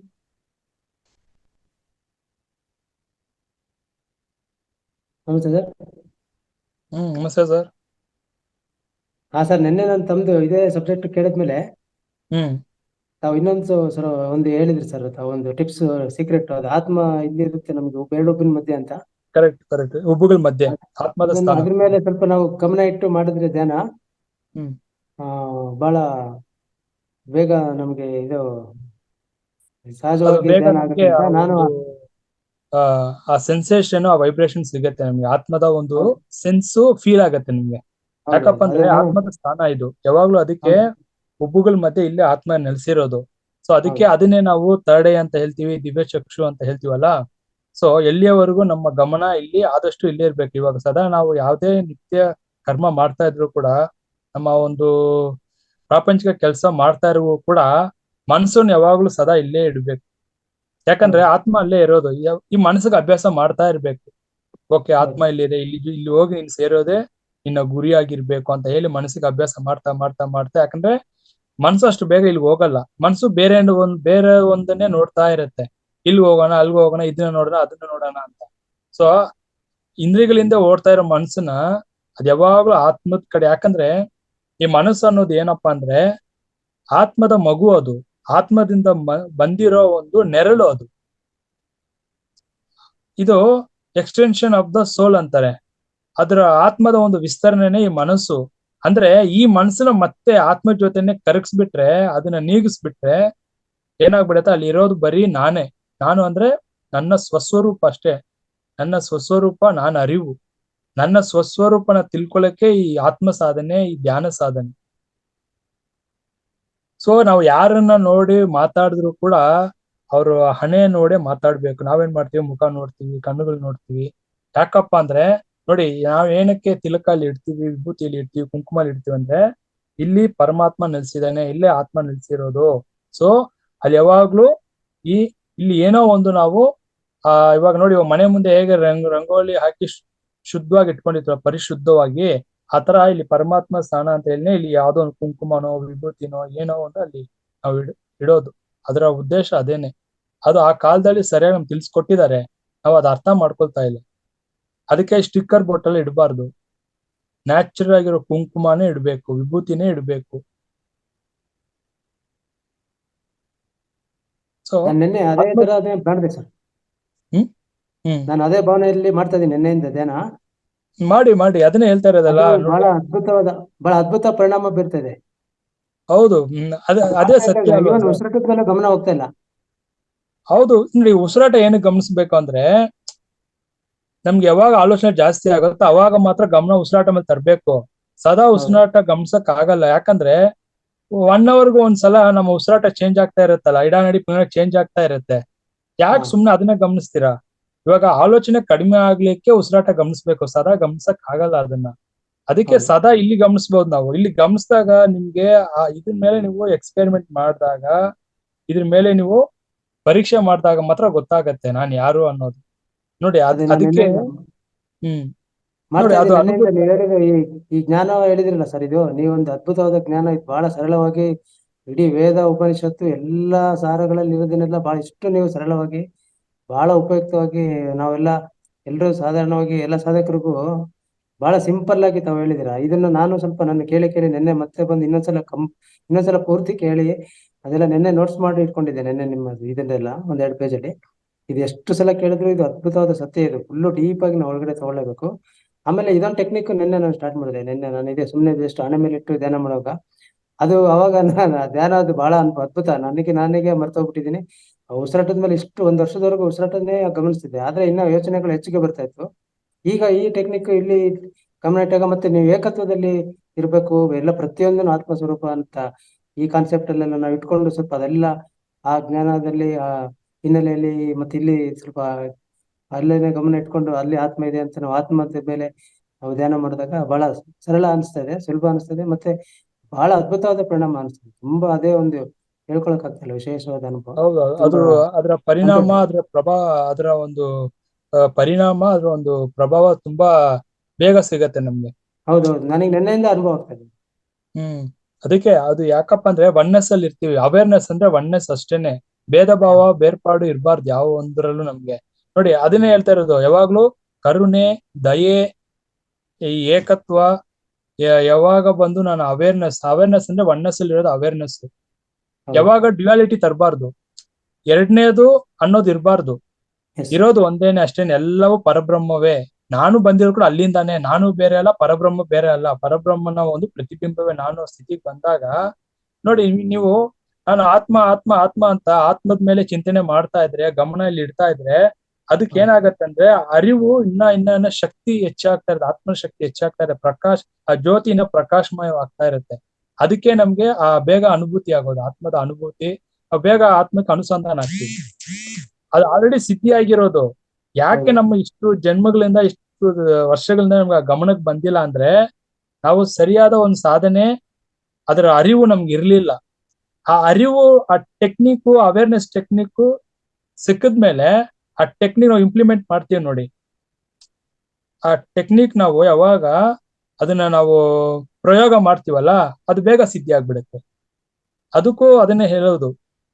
ಕೆಲವೊಂದು ಬಂದು ನಾವು ಸತ್ಸಂಗದಲ್ಲಿ ಇದ್ದಾಗ ಮಾತ್ರನೇ ನಮ್ಗೆ ಇವೆಲ್ಲವೂ ಕೂಡ ಇಷ್ಟು ವರ್ಷ ನೋಡಿ ಎಷ್ಟೋ ಪುಸ್ತಕಗಳು ಓದಿರ್ತೀವಿ. ಅದಕ್ಕೆ ಪುಸ್ತಕ ಜ್ಞಾನಕ್ಕಿಂತ ನಮ್ಮ ಮಸ್ತಕದಲ್ಲೇ ಎಷ್ಟೋ ಜ್ಞಾನಗಳಿದೆ. ನಮ್ಮ ಮಸ್ತಕದಲ್ಲಿ ಹೋಗಿ ಹುಡುಕ್ಬೇಕು ಆ ಜ್ಞಾನವನ್ನು. ಮಸ್ತಕದಲ್ಲಿ ಇರೋದನ್ನ ತಿಳ್ಕೊಬೇಕು. ಬರೀ ಪುಸ್ತಕದಲ್ಲಿ ಇರೋದೇ ತಿಳ್ಕೊಳ್ತಾ ಇರ್ತೀವಿ, ಅದು ವರ್ಷಾನ್ಗಟ್ಲೆ ಆಗತ್ತೆ ನೋಡಿ. ಈಗ ನಾನು ಟೆಕ್ನಿಕ್ ಅಲ್ದೆ ನೀವು ನಿಮ್ಗೆ ಅನುಭವ ಬಂತಂದು, ಸೊ ಅದನ್ನೇ ನಾವು ಪ್ರಾಕ್ಟೀಸ್ ಮಾಡ್ಬೇಕು. ನಾನು ಪ್ರಾಕ್ಟೀಸ್ ಮಾಡಿ ನಾನು ಆತ್ಮದ ಅನುಭವ ಹೊಂದಿದ್ದು ಆ ತರನೇ. ಸೊ ಅದನ್ನ ಶೇರ್ ಮಾಡ್ತಾ ಇದ್ದೀನಿ. ಅದು ಕೆಲವರು ವರ್ಕೌಟ್ ಆಗ್ಬೋದು, ಕೆಲವರು ಇಲ್ಲಪ್ಪ ನಾನು ಇದೇ ಮಾಡ್ತೇನೆ. ನಿಮ್ಗೆ ಯಾವ್ದು ಸುಲಭವೋ, ನಿಮ್ಗೆ ಸರಳವೋ ಅದು ಮಾಡಿ ಅಷ್ಟೇನೆ. ನಿಮ್ಗೆ ಯಾವ್ದು ಸರಿ ಅಂತ ಅದು ಮಾಡ್ಕೊಂಡು ಹೋಗಿ. ನಿಮ್ಗೆ ಈ ಟೆಕ್ನಿಕ್ ಸೂಪರ್ ಆಗಿದೆ, ಅದು ಉಪಯೋಗಿಸ್ಕೊಂಡು ಸಾಧನೆ ಮಾಡ್ಕೊಂಡು ಹೋಗಿ. ಫೈನಲ್ ಅಚೀವ್ಮೆಂಟ್ ಏನು? ನಾನು ಆತ್ಮ ಸಾಕ್ಷಾತ್ಕಾರ ಹೊಂದ್ಬೇಕು ಅಲ್ವಾ, ನಾನು ಆತ್ಮಜ್ಞಾನ ಹೊಂದಬೇಕು, ಮೋಕ್ಷಕ್ಕೆ ಹೋಗ್ಬೇಕು. ಅದ್ ಯಾವ್ದಿದ್ರೆ ಏನು, ಯಾವ ಸಾಧನೆ ಆದ್ರೆ ಏನು, ನನ್ಗೆ ಯಾವ್ದು ಸುಲಭವೋ ಸಾಧ್ಯವೋ ಸರಳವೋ ಅದನ್ನ ಹಿಡ್ಕೊಂಡು ಮುಂದೆ ಹೋಗ್ತಾ ಇರ್ಬೇಕು. ಮುಂದೆ ಏನು ಅಂತ ಆ ರುಚಿ ಗೊತ್ತಾದ್ಮೇಲೆ ಆನಂದನೇ ಇರುತ್ತೆ ನಮ್ಗೆ. ಯಾಕಂದ್ರೆ ಆ ಪರಮಾನಂದಕ್ಕಿಂತ ಬೇರೆ ಏನ, ಆ ಬ್ಲಿಸ್ಗಿಂತ ಬೇರೆ ಏನು ಇಲ್ಲ ಇಲ್ಲಿ. ಅದಕ್ಕೆ ಸತ್ತು ಚಿತ್ತು ಆನಂದ ಸ್ಥಿತಿಯಲ್ಲಿ ಸದಾ ಇರುತ್ತೆ. ಇವಾಗ ನಿಮ್ಗೆ ಅನುಭವ ನೋಡಿದಾಗ ಬೇರೆ ಏನು ಬೇಕು ಅನ್ಸಲ್ಲ. ಯಾಕಂದ್ರೆ ಅದಕ್ಕಿಂತ ಉನ್ನತವಾದ ಒಂದು ಸುಖ ಏನಿಲ್ಲ. ಆತ್ಮಕ್ಕಿಂತ ಒಂದು ಸುಖ ಈ ಇಡೀ ಬ್ರಹ್ಮಾಂಡದಲ್ಲಿ ಯಾವುದೂ ಇಲ್ಲ. ಆ ಪರಬ್ರಹ್ಮನನ್ನೇ ನಮ್ಮಲ್ಲಿ ಕಾಣುವಾಗ ಆ ಪರಬ್ರಹ್ಮನ ನೆಲೆಸಿದಾನೆ ಅಂದ್ರೆ ನಮ್ಗೆ ಮಾಯೆ ಅನ್ನೋ ಪರದೆಗಳು ಮುಚ್ಚಿದೆ ನಮ್ಮನ್ನ ನೋಡ್ದಂಗೆ, ಅದನ್ನ ಅನುಭವಿಸ್ದಂಗೆ. ಸೊ ಅದೇನೋ ಸ್ವಲ್ಪ ಸ್ಪಾರ್ಕ್, ಸ್ವಲ್ಪ ರುಚಿ ತೋರಿಸ್ತಾ ಇದೆ. ಅದನ್ನೇ ನಾವು ಇಟ್ಕೊಂಡು ನಿಧಿಧ್ಯಾಸ ಮಾಡ್ಬೇಕು. ಧ್ಯಾನ ಅಭ್ಯಾಸ ಮಾಡಿ ಮಾಡಿ ಮಾಡಿ ನೋಡಿ, ಭಕ್ತಿಯಿಂದ ಧ್ಯಾನ ಮಾಡ್ಬೇಕು. ಸಮಯ ಸಿಕ್ಕಾಗಲ್ಲ ನಮ್ ಗಮನ, ನಾನು ಅದನ್ನೇ 24 hours ನಮ್ ಗಮನ ಅಲ್ಲೇ ಇರ್ಬೇಕು. ನಿದ್ರೆನಲ್ಲಿ ಕೂಡ ನನ್ ಗಮನ ಅಲ್ಲೇ ಇರ್ಬೇಕು. ಆತ್ಮದ ಮೇಲೇನೆ ನನ್ ಗುರಿ, ಆತ್ಮದ ಮೇಲೇನೆ ಗಮನ. ಈ ತರ ಪ್ರಾಕ್ಟೀಸ್ ಮಾಡ್ಕೊಂಡು ನಿದ್ರೆ ಮಾಡಿ, ಆಟೋಮೆಟಿಕ್ ಆಗಿ ನಿಮ್ ಮನಸ್ಸು ಅಲ್ಲೇ ಹೋಗ್ಬಿಡುತ್ತೆ, ಒಬ್ಬಗಳ ಮಧ್ಯೆನೇ ಹೋಗ್ಬಿಡುತ್ತೆ. ಬಹಳ ಉಪಯುಕ್ತವಾದ ಮಾಹಿತಿ. Thank you sir. Thank you. Subramanya sir, thank you sir. ಮಾತಾಡಿ ಮೇಡಮ್.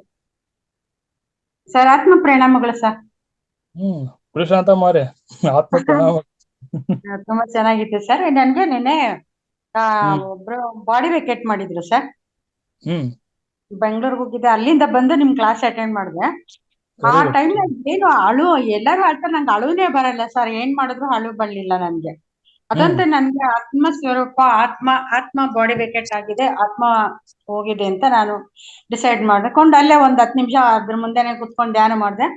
ಇದು ಮುಕ್ತಿ ಮೋಕ್ಷ ಹೊಂದಲಿ ಅನ್ಬಿಟ್ಟು ನನ್ನ ಜೊತೆಲಿ ಒಂದ್ 10 ನಿಮಿಷ ಧ್ಯಾನ ಮಾಡ್ಲಿ ಅಂತ ಅಲ್ಲೇ ಧ್ಯಾನ ಮಾಡಿ ಕೂತ್ಕೊಂಡು ಆಮೇಲೆ ಸೊ ನಾನು ವಾಪಸ್ ಬಂದೆ ಸರ್. ಅಲ್ಲಿಂದ ಬಂದು ನಿಮ್ ಕ್ಲಾಸ್ ಅಟೆಂಡ್ ಮಾಡಿದೆ. ಅದು ನಮ್ಗೆ ಯಾವ ತರ ಒಂದು ದುಃಖನೂ ನನ್ಗೇನು ಬರ್ಲಿಲ್ಲ ಸರ್. ಎಲ್ಲರೂ ಅಳ್ತಾ ಇದ್ರು, ನನ್ಗೆ ಒಂಥರ ಗಿಲ್ಟಿ. ಅವ್ರೆಲ್ಲ ಅಳ್ತಾ ಇದ್ರೆ ನನಗೇನು ಏನ್ ಅನ್ಕೊಂಡ್ಬಿಡ್ತಾರೋ ಅಂತ ನನ್ನ ಮನಸ್ಸಲ್ಲಿ ನನ್ಗೆ ಒಂಥರ ಇದು ಅನ್ನಿಸ್ತಾ ಇತ್ತು. ಯಾರು ಏನಾದ್ರು ಅನ್ಕೊಳ್ಳಿ, ನಾನು ಆಮೇಲೆ ಹೇಳ್ದೆ ಅಳ್ಬಾರ್ದು ಆತರ ಇಲ್ಲ, ಅವ್ರನ್ನ ನಗ್ನಗ್ತಾ ಕಳಿಸ್ಬೇಕು, ಆತರ ಎಲ್ಲ ಅಳ್ಬಾರ್ದು ಅಂತ ನಾನು ಅವ್ರಿಗೆ ಗೈಡ್ ಮಾಡ್ದೆ. ನಾನು ಹಿಂದಗಡೆ ಹಾಕಿದ್ರು, ನಗ್ನಗ್ತಾ ಹೇಳೋಕೆ ಕಳ್ಸಿ ಅಂತ. ನೋಡು, ಈ ತರ ನಗ್ನಗ್ತಾ ಇರ್ಬೇಕು, ನಗ್ನಗ್ತಾ ಕಳಿಸ್ಬೇಕು. ನಾವು ಏನಾದ್ರು ಹತ್ರ ಆತ್ಮನು ಹಾಳುತ್ತೆ ಅಂತ ನಾನು ಹೇಳ್ದೆ, ಅವ್ರು ಸಮಾಧಾನ ಮಾಡ್ದೆ. ಅವಾಗ ಸರಿ ಅಂತ ಬಂದೆ. ಸರಿ ಸರಿ. ಆಮೇಲೆ ಒಮ್ಮೊಮ್ಮೆ ಏನಾಗುತ್ತೆ ಸರ್, ನಾವು ಧ್ಯಾನ ಕೂತ್ಕೊಂಡಿಲ್ಲಿದ್ರು ಕೆಲವೊಂದ್ಸಲ ಎನರ್ಜಿ ಫ್ಲೋ ಆಗುತ್ತೆ ಇಲ್ಲಿ ಸರ್. ಹಾಗೆ ಓಡಾಡ್ತಾ ಇದ್ರು ಎನರ್ಜಿ ಫ್ಲೋ ಆಗ್ತಾ ಇರುತ್ತೆ. ಹೌದು ಅಲ್ವಾ ಸರ್? ಹೌದು, ಆಗ್ತಾ ಇರತ್ತೆ. ನೀವು ಕೆಲಸ ಮಾಡ್ತಾ ಇರುವಾಗ ಕೂಡ, ಮನೆ ಗುಡಿಸ್ತಾ ಇರುವಾಗ ಕೂಡ ಎನರ್ಜಿ ಫ್ಲೋ ಆಗ್ತಾ ಇರುತ್ತೆ. ಪಾತ್ರೆ ತೊಳೆಯುವಾಗ್ಲೂ ಎನರ್ಜಿ ಫ್ಲೋ ಆಗ್ತಾ ಇರತ್ತೆ, ಅಡಿಗೆ ಮಾಡುವಾಗ್ಲೂ ಎನರ್ಜಿ ಫ್ಲೋ ಆಗ್ತಾ ಇರತ್ತೆ. ಯಾಕಪ್ಪ ಅಂದ್ರೆ ನಿಮ್ಮ ಮನಸ್ಸು ನಿಶ್ಚಲ ಆಗಿರುತ್ತೆ, ಆಲೋಚನೆ ಕಡಿಮೆ ಆಗಿರುತ್ತಲ್ಲ. ಆಲೋಚನೆ ಕಡಿಮೆ ಆದಾಗ ಆತ್ಮದ ಶಕ್ತಿ ನಿಮ್ಗೆ ಗೋಚರ ಆಗ್ತಾ ಇರುತ್ತೆ. ನಿಮ್ಮಲ್ಲಿ ಆ ಕಾಸ್ಮಿಕ್ ಎನರ್ಜಿ ಅನ್ನೋದು ಎಲ್ಲಾ ಕಡೆನೂ ಹರಡಿದೆ. ಅದು ನಾವೇನು ಹೊಸದಾಗಿ ತಗೊಳ್ಳೋದಲ್ಲ. ಕಾಸ್ಮಿಕ್ ಎನರ್ಜಿ ಇಲ್ಲದೆ ಇರೋ ಜಾಗ ಯಾವ್ದು ಇಲ್ಲ ಬ್ರಹ್ಮಾಂಡದಲ್ಲಿ. ಇರುವೆ ಕೂಡ ಕಾಸ್ಮಿಕ್ ಎನರ್ಜಿ ತಗೊಳ್ತಾ ಇದೆ ತಾನೆ, ಆ ಕಾಸ್ಮಿಕ್ ಎನರ್ಜಿನೇ ಜೀವಿಸ್ತಾ ಇರುತ್ತಾನೆ. ಕರೆಕ್ಟಾ? ಸೊ ಏನಂದ್ರೆ ಅವುಗಳ ಮನಸ್ಸು ಇಲ್ಲ. ಇರುವೆಗೆ, ಗಿಡಗಳಿಗೆ, ಪ್ರಾಣಿಗಳಿಗೆ ಮನಸ್ಸು ಇಲ್ಲ. ನಮ್ಗೆ ಮನಸ್ಸು ಇದೆ ಅಲ್ಲ, ತುಂಬಾ ಆಲೋಚನೆಗಳಿದೆಲ್ಲ. ಅದಕ್ಕೆ ಆ ಶಕ್ತಿ ನಾವು ಇಷ್ಟು ವರ್ಷದಿಂದ ನಮ್ಗೆ ಗೊತ್ತಾಗ್ಲಿಲ್ಲ. ಇವಾಗ ಗೊತ್ತಾಯ್ತಲ್ಲ, ಧ್ಯಾನ ಮಾಡಿದ್ರೇನೆ ನಮ್ಗೆ ಸಮಾಧಾನ ಸಿಗೋದು, ಆಲೋಚನೆ ಕಡಿಮೆ ಆಗೋದು ಅಂತ ಈ ಅಭ್ಯಾಸ ಮಾಡಿ ಮಾಡಿ ಮಾಡಿ ನಿಮ್ಮ ಒಂದು ಸಾಧನೆಯ ಒಂದು ಪ್ರತಿಫಲ ಇದು. ಹೌದು ಸರ್. ಆಮೇಲೆ ಒಮ್ಮೊಮ್ಮೆ ಸಿಂಗಲ್ ಥಾಟ್ ಅಲ್ಲಿ ಇದ್ದಾಗ, ಒಂದೇ ಆಲೋಚನೆ ಇದ್ದಾಗ ಅತಿಯಾಗಿ ಶಕ್ತಿ ಇರುತ್ತೆ, ತುಂಬಾ ಎನರ್ಜಿ ಇರುತ್ತೆ, ಹೌದು ಸರ್. ತುಂಬಾ ಚುರುಕಾಗಿರ್ತೀವಿ, ಎಷ್ಟು ಹೌದು ಕೆಲಸ ಸರ್. ಮಾಡಿ ಟಯರ್ಡ್ ಆಗೋದೇ ಇಲ್ಲ. ಆಮೇಲೆ ಇದು ಏನಾದ್ರೂ ಒಂದ್ ವೇಳೆ ಇದು ದೇವ್ರ ಪೂಜೆಗೆ ಏನಾದ್ರೂ ಕೂತಿರ್ತೀವಲ್ವೇ ಸರ್, ಅಲ್ಲಿ ಏನಾದ್ರೂ ಒಂದೇನೋ ಮಾಡ್ಬೇಕಾದ್ರೆ ಅದು ದೀಪದ ಬೆಳಕಿರುತ್ತಲ್ಲ, ಸುಮ್ನೆ ಕಣ್ಣು ಮುಚ್ಚಿದ್ರೆ ತುಂಬಾ ಬ್ರೈಟ್ನೆಸ್ ಬಂದ್ಬಿಡುತ್ತೆ ಸರ್. ಹೌದು, ಅಂದ್ರೆ ನೀವೇ ದೀಪವಾಗಿದ್ದೀರಲ್ಲ. ತುಂಬಾ ದೀಪ ಇಲ್ಲಿ ಬೇರೆ ಅಲ್ಲ, ದೀಪ ಜ್ಯೋತಿ ಬೇರೆ ಅಲ್ಲ, ನೀವು ನಿಮ್ಮ ಬೆಳಕು ಬೇರೆ ಅಲ್ವಲ್ಲ, ಎಲ್ಲವೂ ಅರಿವು ಅಲ್ವಾ. ನೀವು ದೀಪ ಬೆಳಗಿಸಿದ್ರು ಕೂಡ ನಮ್ಮ ಆತ್ಮ ಬೆಳಕು ನಾವು ನೋಡ್ಕೋಬೇಕು. ಅಂದ್ರೆ ಆ ದೀಪನ ಕೂಡ ನೀವು ಯಾಕೆ ಗಮನಿಸ್ಬೇಕು ಅಂದ್ರೆ, ಆ ದೀಪ ಗಮನಿಸಿದಾಗ ನಾನು ಕೂಡ ಅದೇ ಹಾಗೆ ಇದ್ದೀನಿ, ಅದೇ ನಾನು ನಾನೇ, ಅದೇ ನಾನು ನಾನೇ ಅದು, ಅದು ಕೂಡ ನಾನೇ ಅದಾಗಿದೆ. ಆ ಸ್ಥಿತಿಯಲ್ಲಿ ಇರ್ಬೇಕಾದ್ರೆ ಅರಿವು, ಅದೇ ಅವೇರ್ನೆಸ್. ಹೌದು ಹೇಳಿದ್ರಿ ಸರ್. ಕೂಡ ವಸ್ತುವಿನಲ್ಲೂ ಪರಮಾತ್ಮ ಇರ್ತಾನೆ ಅಂತ ನೀವ್ ಹೇಳಿದ್ರಿ. ಅವಾಗ್ಲಿಂದಾನೆ, ಅವತ್ತಿಂದನೂ ಮೊನ್ನೆಯಿಂದನೂ ತುಂಬಾ ಅವೇರ್ನೆಸ್ ಅಲ್ಲಿ ಇರ್ತೀನಿ. ಯಾವುದೇ ಒಂದು ನೋಡಿದ್ರು ಅದೊಂದು ಆತ್ಮಸ್ವರೂಪ ಅಂತಾನೆ ನಾನ್ ಅನ್ಕೊಂಡ್ಬಿಡ್ತೀನಿ ಸರ್. ಯಾವ್ದೇ ಒಂದು ತಗೊಂಡ್ರು ಅದೇ ಅನ್ಕೊಂತೀನಿ. ಎಲ್ಲವೂ ಕೂಡ ಆ ಪರಮಾತ್ಮ, ಪರಬ್ರಹ್ಮನಿಂದ ಬಂದಿರೋ ಚೈತನ್ಯವೇ ಅದು, ಪರಬ್ರಹ್ಮನ ಒಂದು ಪ್ರತಿಬಿಂಬ ಅದು. ನಾವು ದೀಪ ಬೆಳಗ್ಸಿ ಏನ್ ಮಾಡ್ತೀವಿ, ದೀಪವನ್ನು ನೋಡ್ತಾ ಇರ್ತೀವಲ್ವಾ, ಅಂದ್ರೆ ನಮ್ಮ ಆತ್ಮ ಕೂಡ ಜ್ಯೋತಿಯಾಗಿ ಬೆಳಗ್ತಾನೆ ಇದೆ, ಅದು ಸದಾ ಬೆಳಗ್ತಾನೆ ಇದೆ, ಅದು ಸೂರ್ಯ ಕೋಟಿ ಪ್ರಕಾಶಮಯವಾಗಿ ಬೆಳಗ್ತಾ ಇದೆ ಅದು. ಬಟ್ ನಮ್ಗೆ ಅನುಭವಕ್ಕೆ ಬರ್ತಾ ಇಲ್ಲ, ಯಾಕಂದ್ರೆ ಆಚೆ ನೋಡ್ತಾ ಇದೀವಿ. ಸೊ ಆ ದೀಪ ಕೂಡ ನಾನಾಗೆ ಇದ್ದೀನಿ ಅನ್ನೋ ಸ್ಥಿತಿಯಲ್ಲಿ ಇರ್ಬೇಕು, ಅದು ಕೂಡ ನಾನೇ. ಹೌದು ಸರ್. ಅದು ಒಮ್ಮೊಮ್ಮೆ ಇಷ್ಟ ಲಿಂಗು ಇಟ್ಕೊಂಡು ಪೂಜೆ ಮಾಡ್ತಾ ಇದ್ರೆ ಲಿಂಗುನೇ ವೈಬ್ರೇಟ್ ಆಗ್ತಾ ಇರುತ್ತೆ ಸರ್ ನನ್ಗೆ. ಹೌದು, ಲಿಂಗ ವೈಬ್ರೇಟ್ ಆಗ್ತಾ ಇಲ್ಲ, ನೀವು ಲಿಂಗವಾಗಿ ಆಗಿದ್ದೀರಾ. ಲಿಂಗ ಬೇರೆ, ನೀವು ಬೇರೆ, ಅದು ಕೂಡ ಅದು ಸಿಗೋದಲ್ಲ, ಅದು ನೀವು ಲಿಂಗ ಎಲ್ಲ ಒಂದೇನೆ, ಏಕತ್ವ ಸ್ಥಿತಿ, ಒನ್ನೆಸ್, ಅವೇರ್ನೆಸ್.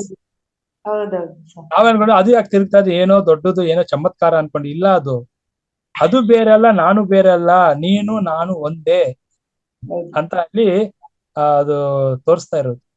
ಹೌದು ಸರ್, ಅರ್ಥ ಮಾಡಿಸ್ತಾ ಇರೋದು ನಮ್ಗೆ. ತುಂಬಾ ಚೆನ್ನಾಗಿದೆ ಸರ್. ಅದು ಎನರ್ಜಿ, ನೀವು ಎನರ್ಜಿ ಅಲ್ವಾ, ಅದು ಚೈತನ್ಯ, ನೀವು ಚೈತನ್ಯ ಅಲ್ವಾ. ಆಶ್ಚರ್ಯ ಏನಿದೆ ತಿರುಗೋದ್ರಲ್ಲಿ, ಏನೋ ಆಶ್ಚರ್ಯ ಇದೆಯಾ? ಏನಿಲ್ಲ. ಪರಬ್ರಹ್ಮನ ಸೃಷ್ಟಿಯಲ್ಲಿ ಆಶ್ಚರ್ಯ ಏನಿದೆ? ನಾವು ಆಶ್ಚರ್ಯ, ಮನಸ್ಸು ಆಶ್ಚರ್ಯ ಪಡ್ತಾ ಇದೆ. ಹೌದು. ಆತ್ಮ ಆಶ್ಚರ್ಯ ಪಡುತ್ತಾ? ಇಲ್ಲ, ಅದು ಯಾವಾಗ್ಲೂ ಸಾಕ್ಷಿಭೂತವಾಗಿ ಕೂತಿರುತ್ತೆ, ಮನ್ಸೇ ಎಲ್ಲ ಅನುಭವಿಸ್ತಾ ಇರುತ್ತೆ, ನೋಡ್ತಾ ಇರುತ್ತೆ, ಅಷ್ಟೇನೆ. ಅದು ಖುಷಿ ಪಡ್ತಾ ಇರುತ್ತೆ, ಸದಾ ಆನಂದದಲ್ಲಿ ಇರುತ್ತೆ, ಶಾಂತಿಯಾಗಿರುತ್ತೆ. ಚೆನ್ನಾಗಿದೆ ಸರ್, ತುಂಬಾ ಚೆನ್ನಾಗಿದೆ class. Thank you sir. Thank you sir. Okay madam, ತುಂಬಾ ಚೆನ್ನಾಗಿ ಮಾತಾಡಿದ್ರಿ, ಧನ್ಯವಾದಗಳು ಮೇಡಮ್. ಮಾಸ್ಟರ್, ಮತ್ತೆ ಇನ್ಯಾರಾದ್ರೂ ಮಾತನಾಡೋದಿದ್ರೆ ಮಾತಾಡಿ.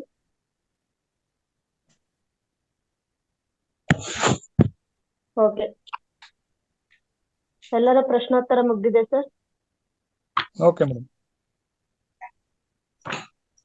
ಓಕೆ ಸರ್, ಒಂದು ಅದ್ಭುತವಾದ ಟಾಪಿಕ್ ಬಗ್ಗೆ ನಮಗೆ ಎಲ್ರಿಗೂ ತಿಳಿಸ್ಕೊಟ್ಟಿದ್ದೀರಾ. ನಿಮ್ಗೆ ಅನಂತ ಧನ್ಯವಾದಗಳು sir. Okay master, thank you sir. ಇಲ್ಲಿಯವರೆಗೂ ಭಾಗವಹಿಸಿದ ನಿಮ್ಮೆಲ್ಲರಿಗೂ ಧನ್ಯವಾದಗಳನ್ನು ತಿಳಿಸುತ್ತಾ ಇವತ್ತಿನ ಕಾರ್ಯಕ್ರಮವನ್ನು ಇಲ್ಲಿಗೆ ಮುಕ್ತಾಯ ಮಾಡ್ತಾ ಇದ್ದೇವೆ. ಮತ್ತೆ ನಾಳೆ ಭೇಟಿ ಹೋಗೋಣ. ಧನ್ಯವಾದಗಳು.